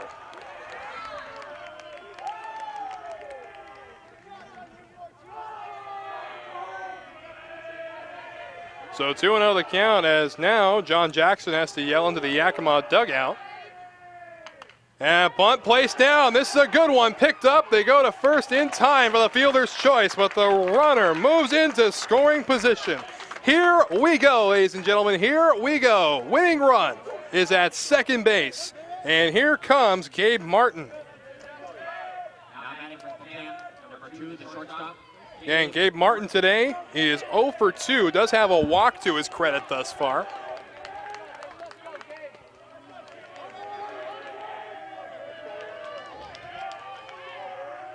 First offering on the way. Taken for a called strike 1.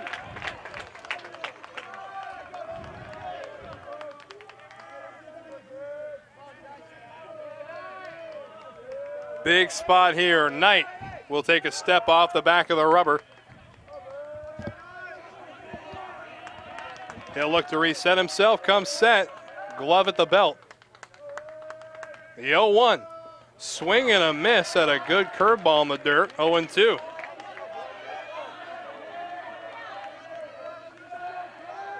Big spot here for Martin and the Sasquatch.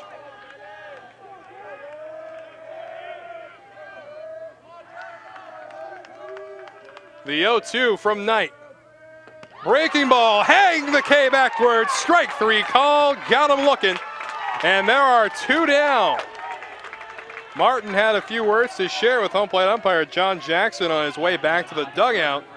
But now we are 1 out away from extra frames.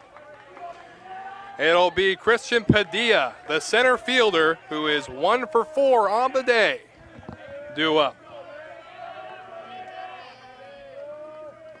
Pitch on the way, big swing and a miss at the first pitch off speed. 0-1.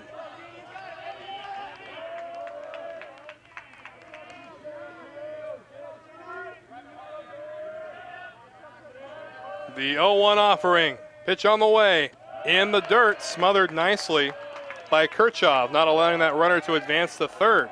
1-1.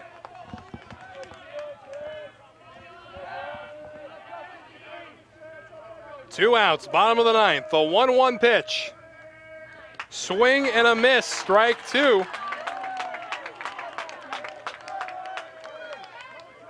Knight, 1 strike away from forcing a 10th frame.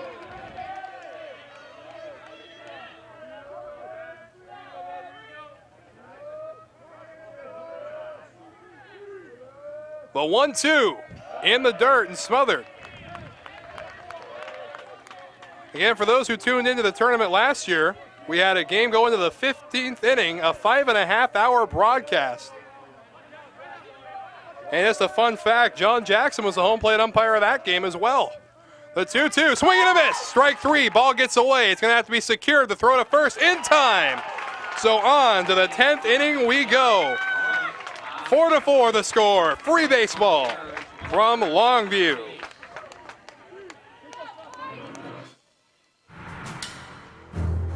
The Guard has over 50,000 wheeled vehicles in action.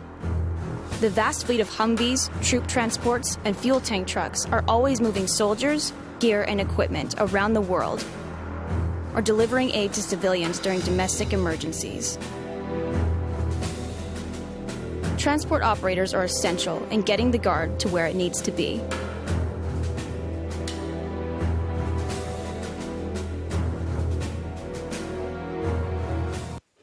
Ready for a new adventure? Study at Douglas College in Vancouver, Canada. Take a post-degree program and launch your career, or prepare to study at top Canadian universities.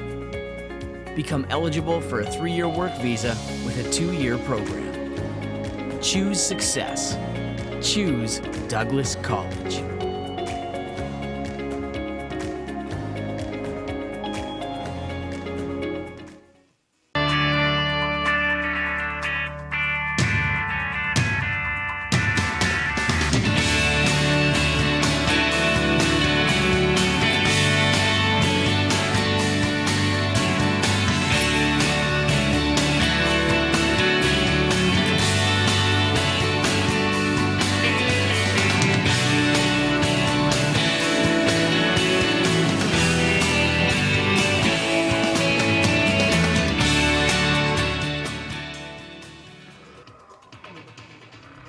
So free baseball from Longview, Washington as we go into the 10th inning.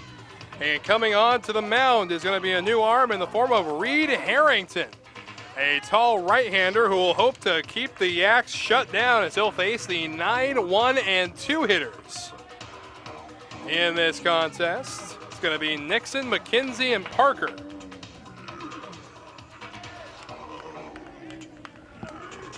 So we're about set to get things off and rolling.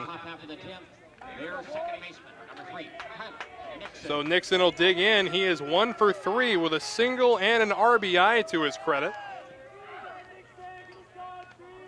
Pitch on the way from Harrington, missing down low. 1 ball, no strikes.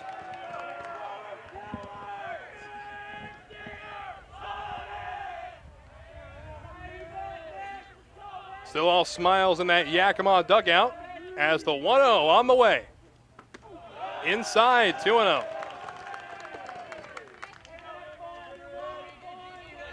Again, winner of this game will face the winner of the LCC Edmonds game, which will happen a little later tonight. The 2-0. Upstairs, and he'll skip all the way to the backstop, as a matter of fact. 3-0 now.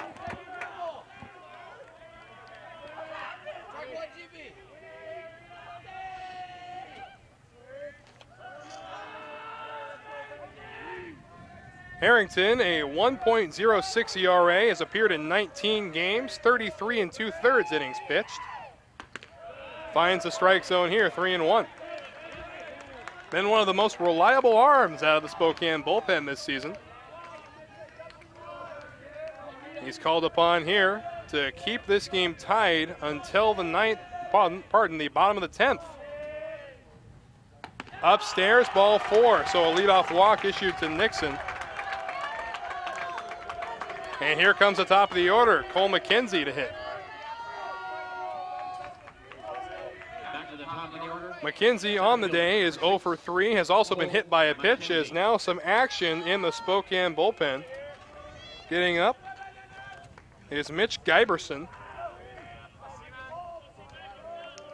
Giberson, a right-handed sidewinder for the Squatch. And shows bunt, pulls back. They caught the runner between first and second, and he is dead to rights. out at second base. My goodness. You take a look at this. He was going, whether or not the bunt was placed down or not, the pitch was well inside. And he was caught between the base paths. So a beautiful throw and a great tag. And Nixon is caught stealing. So 1 ball and no strikes. Now he shows bunt, pulls back, and takes strike 1.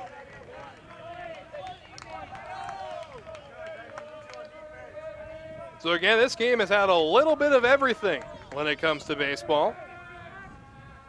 We had a failed squeeze play in the top of the 9th inning. And a failed sacrifice play here in the 10th.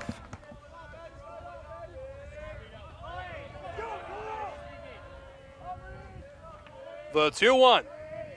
Swung on and laced. That's a foul ball down the first base line. Just a little too far out in front of it.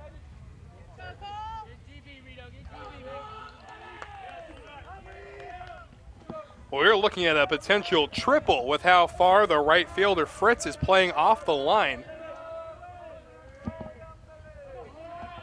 Outfield shifted to take the ball the other way.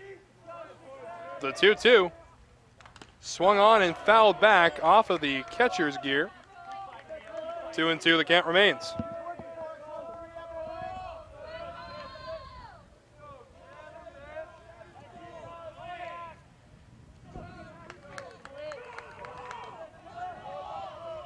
Get an absolutely picture-perfect day for baseball.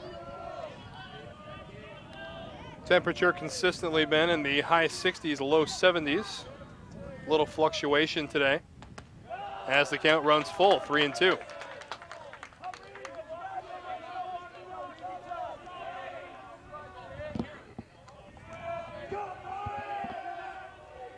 So payoff pitch, Harrington comes set from the belt, kicks, fires, swing, and here's a looping fly ball heading into foul territory behind third, and it will land and bounce out of play.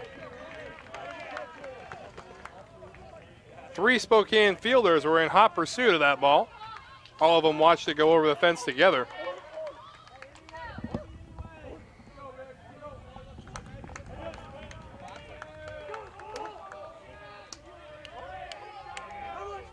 Three and 2, the count remains. 1 away here in the top half of the 10th inning.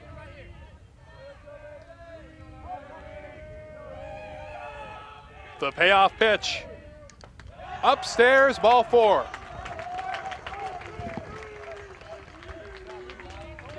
So 2 walks in the inning, but instead of being first and second, no outs, runner at first and 1 away. Number 4, shortstop, Tanner Parker. So here comes the shortstop, Tanner Parker, who is 0 for 4 with a ground out, line out, and a couple of pop outs. Looking to change his fortunes here in the top half of the 10th. Lead run at first base.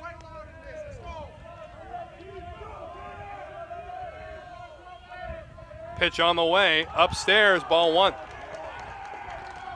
A little more intensity now in that Spokane bullpen. Again, Giberson getting loose. The 1-0. That runs inside, and that hit him. So hit batter, and now 2 runners on base. That one looked like it may have got him on the wrist.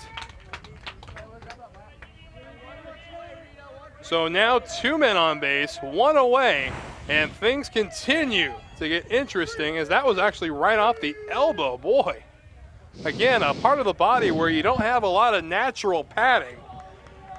So that's gonna sting. And now we'll have a visit to the mound. Again, Giberson still getting loose in the Spokane bullpen. Doesn't look like Coach has the hook with him. But fans, we'd like to remind you to check out the NWAC on Twitter, Facebook, Instagram, and YouTube for all the latest NWAC news. Also, visit nwacsports.org for the most recent information on schedules, scores, stats, and more.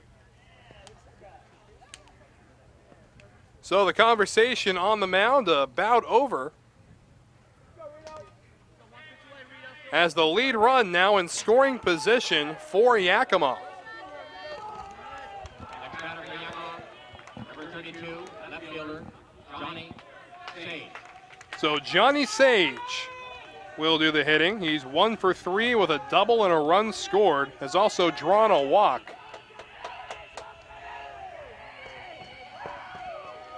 So first offering to Sage. Big swing and a miss. Well, he's not trying to put 1 run on the board. That's a 3-run swing right there.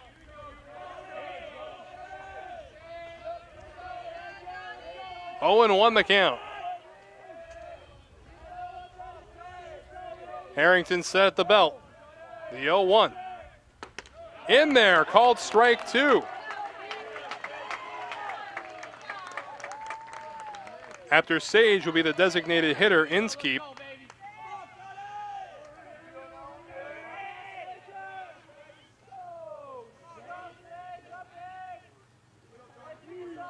Long look in. Pitch on the way from Harrington, outside, 1-2. Again, Sage, a .381 hitter, had 67 RBI, so this is the right man in the right spot for the Yaks. The 1-2, outside, 2-2. 2 walks in the inning and a hit batter. However, the first walk, Nixon, was hung out to dry between second and first base. Harrington set the 2-2. Swung on and fouled off.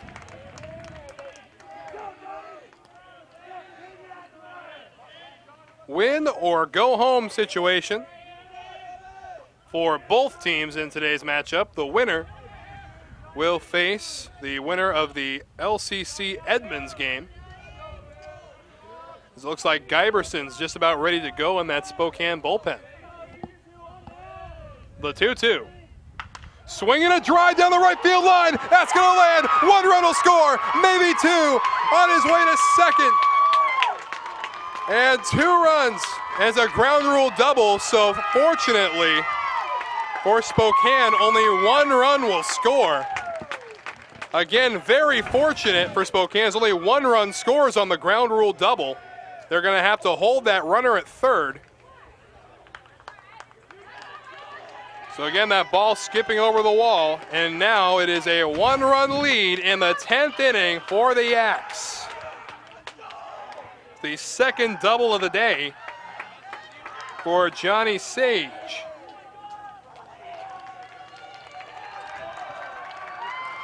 And that's going to be all for Harrington, as we have a pitching change, and Guyberson will come in to try to douse the fire. Your attention, please. Now coming in to pitch for Spokane, number 21, Mitch Guyberson. So again, Guyberson, a hard-throwing right-hander, will make his way onto the bump, trying to salvage what's left of the situation. The lead run has already come across to score on the ground rule double. And again, for those wondering why only 1 run was able to score, when the ball goes out of play, only 2 bases can be awarded. So they had to hold that runner at third base. Only 1 run came in. It's 5-4 in favor of the Yaks. So now the name of the game is insurance for Yakima. Again, Guyberson makes his way onto the bump. Guyberson has appeared in 13 games. 6 of those games he was a starter. Comes in with a record of 1-1, 21 strikeouts, has also walked 9, but has also surrendered 19 earned runs.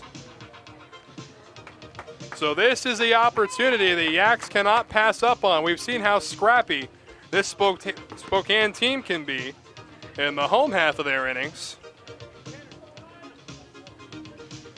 And it looks like a quick evaluation. Again, it was Parker, who's on third right now, is hitting the elbow with a pitch. The training staff still evaluating him a little bit out there at third base. As Giberson gets ready to get things off and rolling. Players returning to their positions, and we're ready. One away in the top half of the 10th inning. 1 run has already come in to score. And we'd like to remind you today's game brought to you by Clark College. Clark College is enrolling for future quarters. Whether you want to advance your career, complete a degree, or earn your high school diploma, Clark College can help you reach your goals. Visit clark.edu to learn more. So here comes the designated hitter, Zach Inskeep. Inskeep comes into this at bat. 0 for 4 is also bounced into a 6-4-3 double play. And the first pitch right down Broadway, called strike 1. And runners at second and third. The lead run has already come across to score.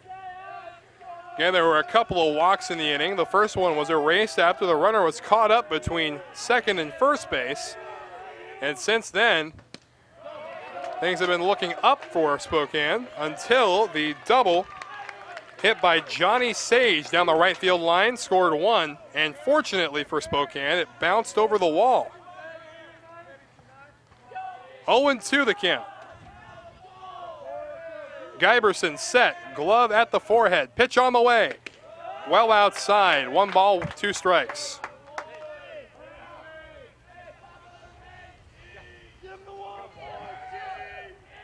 Waiting on deck, Tyler Detloff.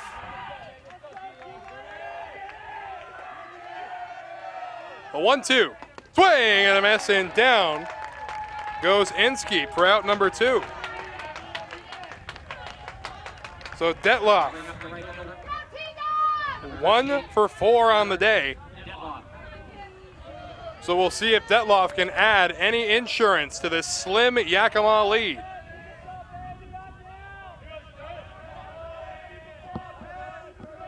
Giberson comes set. Breaking ball missing up high, 1-0.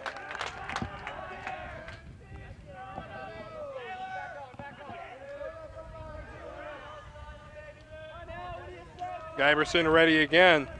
Spokane will have their 2, 3, and 4 hitters due up in the home half of the 10th.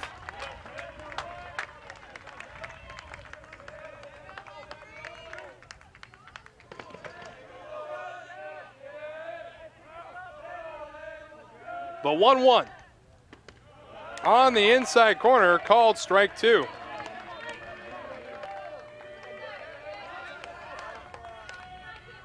One and 2 the count, 2 runners on top of the 10th inning. 1 run already home. The 1-2 downstairs. Deuces are wild in the top half of the 10th inning. 2-2 with 2 away.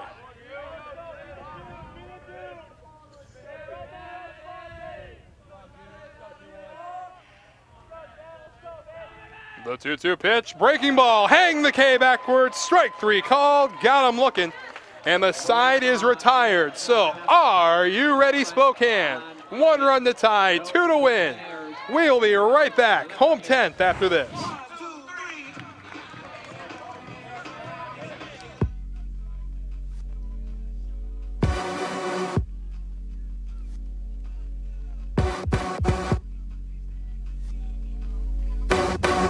Training is definitely making myself better, but I know that it's going to end up making my teammates better. You have to know your teammate and know what they need. The cohesion on the field and off the field is what makes everyone strong. Being on a team, you know it's not just you out there. I would do anything for the player next to me, behind me, in front of me. Practicing day in and day out, trying to be the best me so they can be the best them. It's like a sisterhood that you have with those girls. It's just really empowering. They're all doing crazy things. And you want to be like them, and you want to push yourself like them. Motivates me to work harder, to get faster, quicker. Pushing each other so hard, all for the same goal.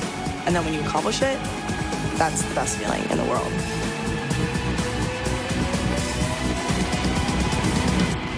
Once you tap into that, I think you're unstoppable.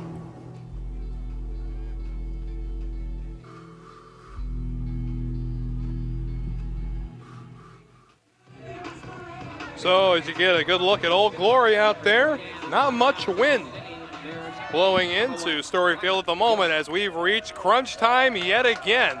Spokane down by 1 run, and all set is the second baseman, Brian Hill. First offering is going to miss outside, 1-0. Again, Yakima got 1 run in the top half of the 10th inning, and now lead 5-4. We'll see how Spokane can respond. The 2-0. In the dirt, 3-0 now. So we'll see just how interesting Yakima wants to make this for themselves. Into the windup goes ninth, the 3-0 offering. Down low, ball 4. So leadoff walk issued to Hill. And here comes Aaron Fritz. Fritz is 0 for 2, does have an RBI to his credit, and now we're going to have a brief mound visit. And we'd like to take this time to remind you today's game brought to you by Spokane Teachers Credit Union. STCU congratulates the athletes, coaches, and fans enjoying today's games. As a financial cooperative founded by teachers, we salute your efforts on the field and in the classroom. Students, workers, and residents of Washington are invited to join our not-for-profit credit union. So the Yakima bullpen still has 1 lone thrower, and that thrower is Logan Chase. So here comes Aaron Fritz. Fritz, the big left-handed hitter. A .330 batting average, 5 home runs on the year. A launched ball will end the game. And a bunt put down the first baseline. It's a good one. Knight picks it up. The throw to first is not in time. He's safe at first.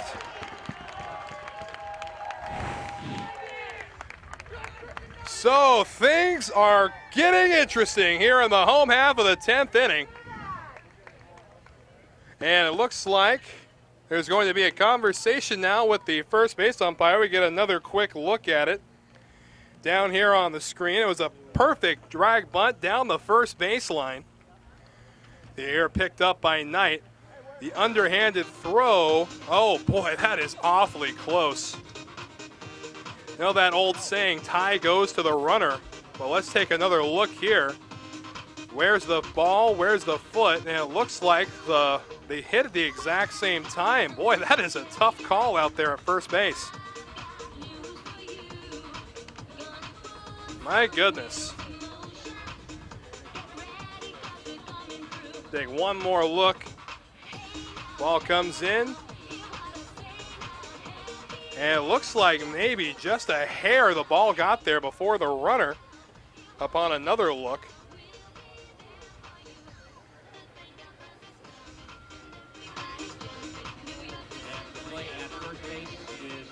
And now there's an official review going on of that play at first base, but boy, that is awfully close. The big question is there going to be enough to overturn it? We take another quick look. It was a perfect bunt down the first baseline. See if we can get a different look from this angle. There's the underhand. Oh, goodness.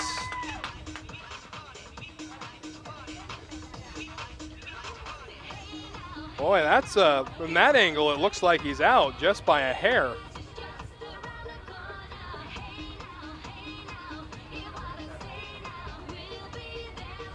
Boy, that's the angle right there that's going to show him if it's out. So again, the play is under review. And here's the call. He's out at first base, so it'll go down as a sacrifice bunt to get the runner in the scoring position.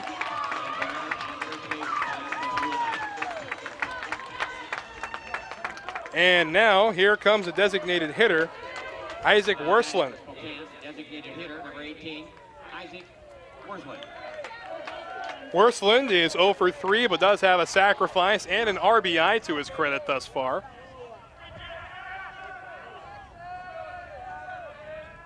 Knight comes set, glove at the letters. Pitch on the way, breaking ball well inside. And Worsland will go to first on the hit by pitch. So on the bright side, the double play is set back up for Spokane. The bad news is they'll have to do it against the red-hot Braden Olson, who has a couple of hits today already and a base on balls. Pardon, 2 base on balls. He was intentionally walked back in the 6th inning. And it looks like that's going to be all for night, as we will have a pitching change, and it's going to be in the form of Logan Chase.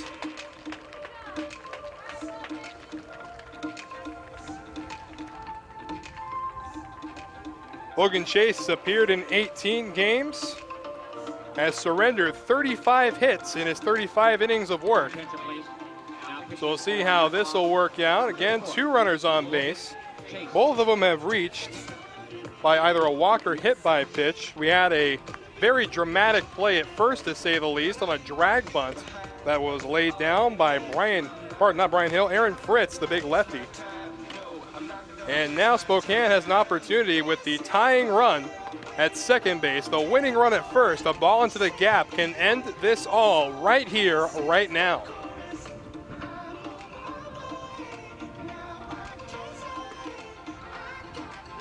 Chase struck out 33 hitters over the course of the season, walked 13.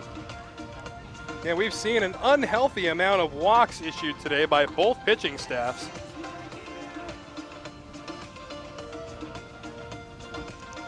Spokane trying to stay alive here in the home half of the 10th, possibly forcing an 11th if push comes to shove.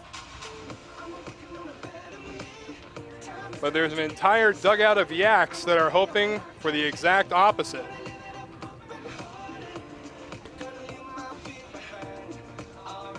So pitching change is all but complete, and here comes Braden Olson. 2 for 2 with a couple of base hits and a couple of walks, one of them intentional.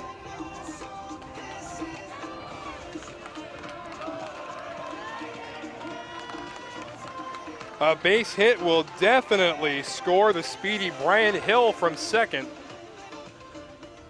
Now batting for Spokane, the pitcher, number 33, Braden Olson. So Chase will come to the mound.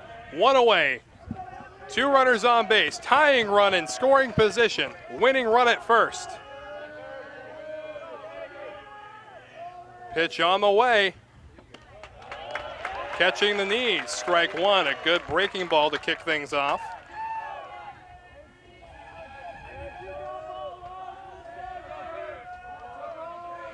Oh, and 1 the count. Chase set. Glove at the chin. The 0-1. Swing and a foul ball. 0-2. Chase in a good position here. Again, a ground ball could potentially end this game.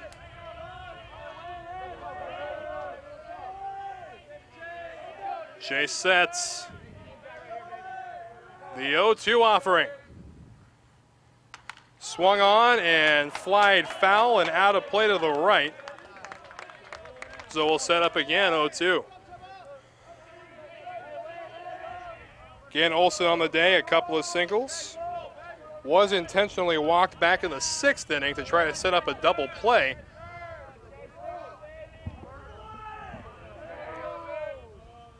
Next 0-2.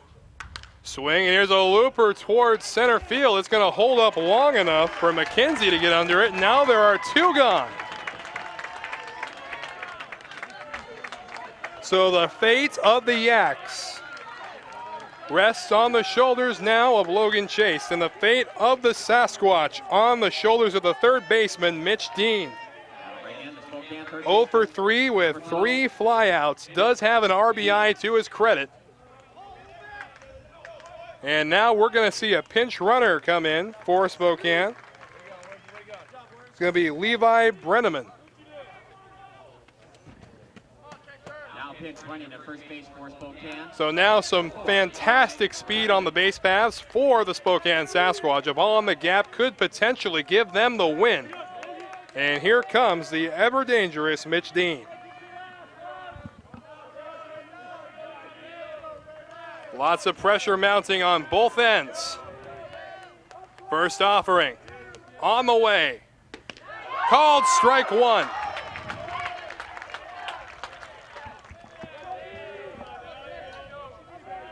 Yaks are 2 strikes away. Again, the winner will play either Edmonds or LCC tomorrow at 12:05. The 0-1. Swing and a foul ball off to the right, so now the Squatch is down to its last strike.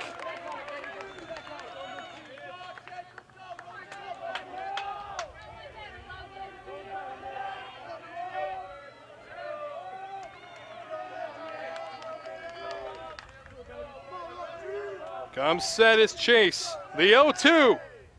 Outside. 1 ball and 2 strikes.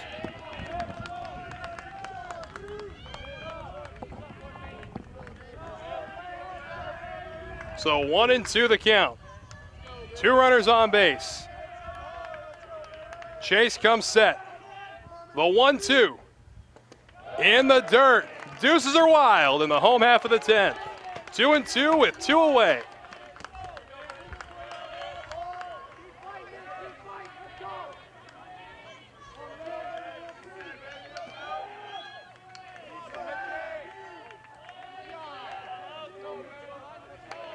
The whole season potentially down to this last pitch, the 2-2.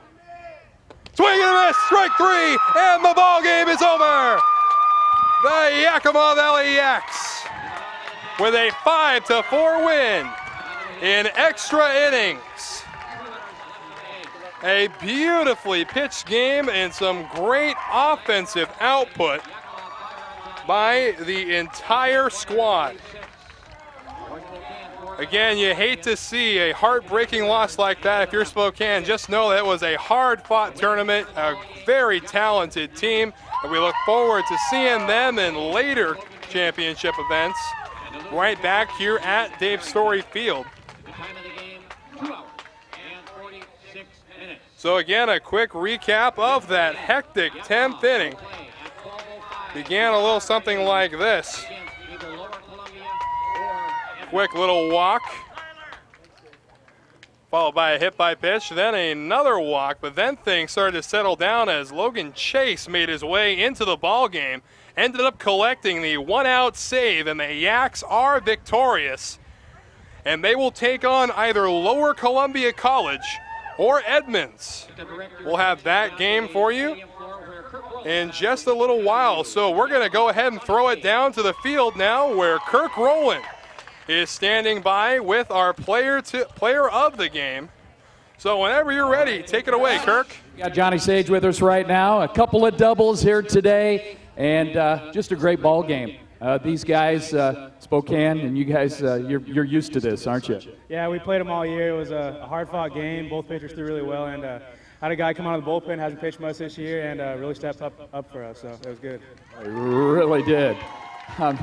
I mean, this was one of these grind games that was looking good and not looking good and crazy plays, and just describe the emotional roller coaster of a game like this. Yeah, I mean, that's how baseball goes. You just really gotta stick with it and trust the process and trust in your guys and know we're gonna get it done.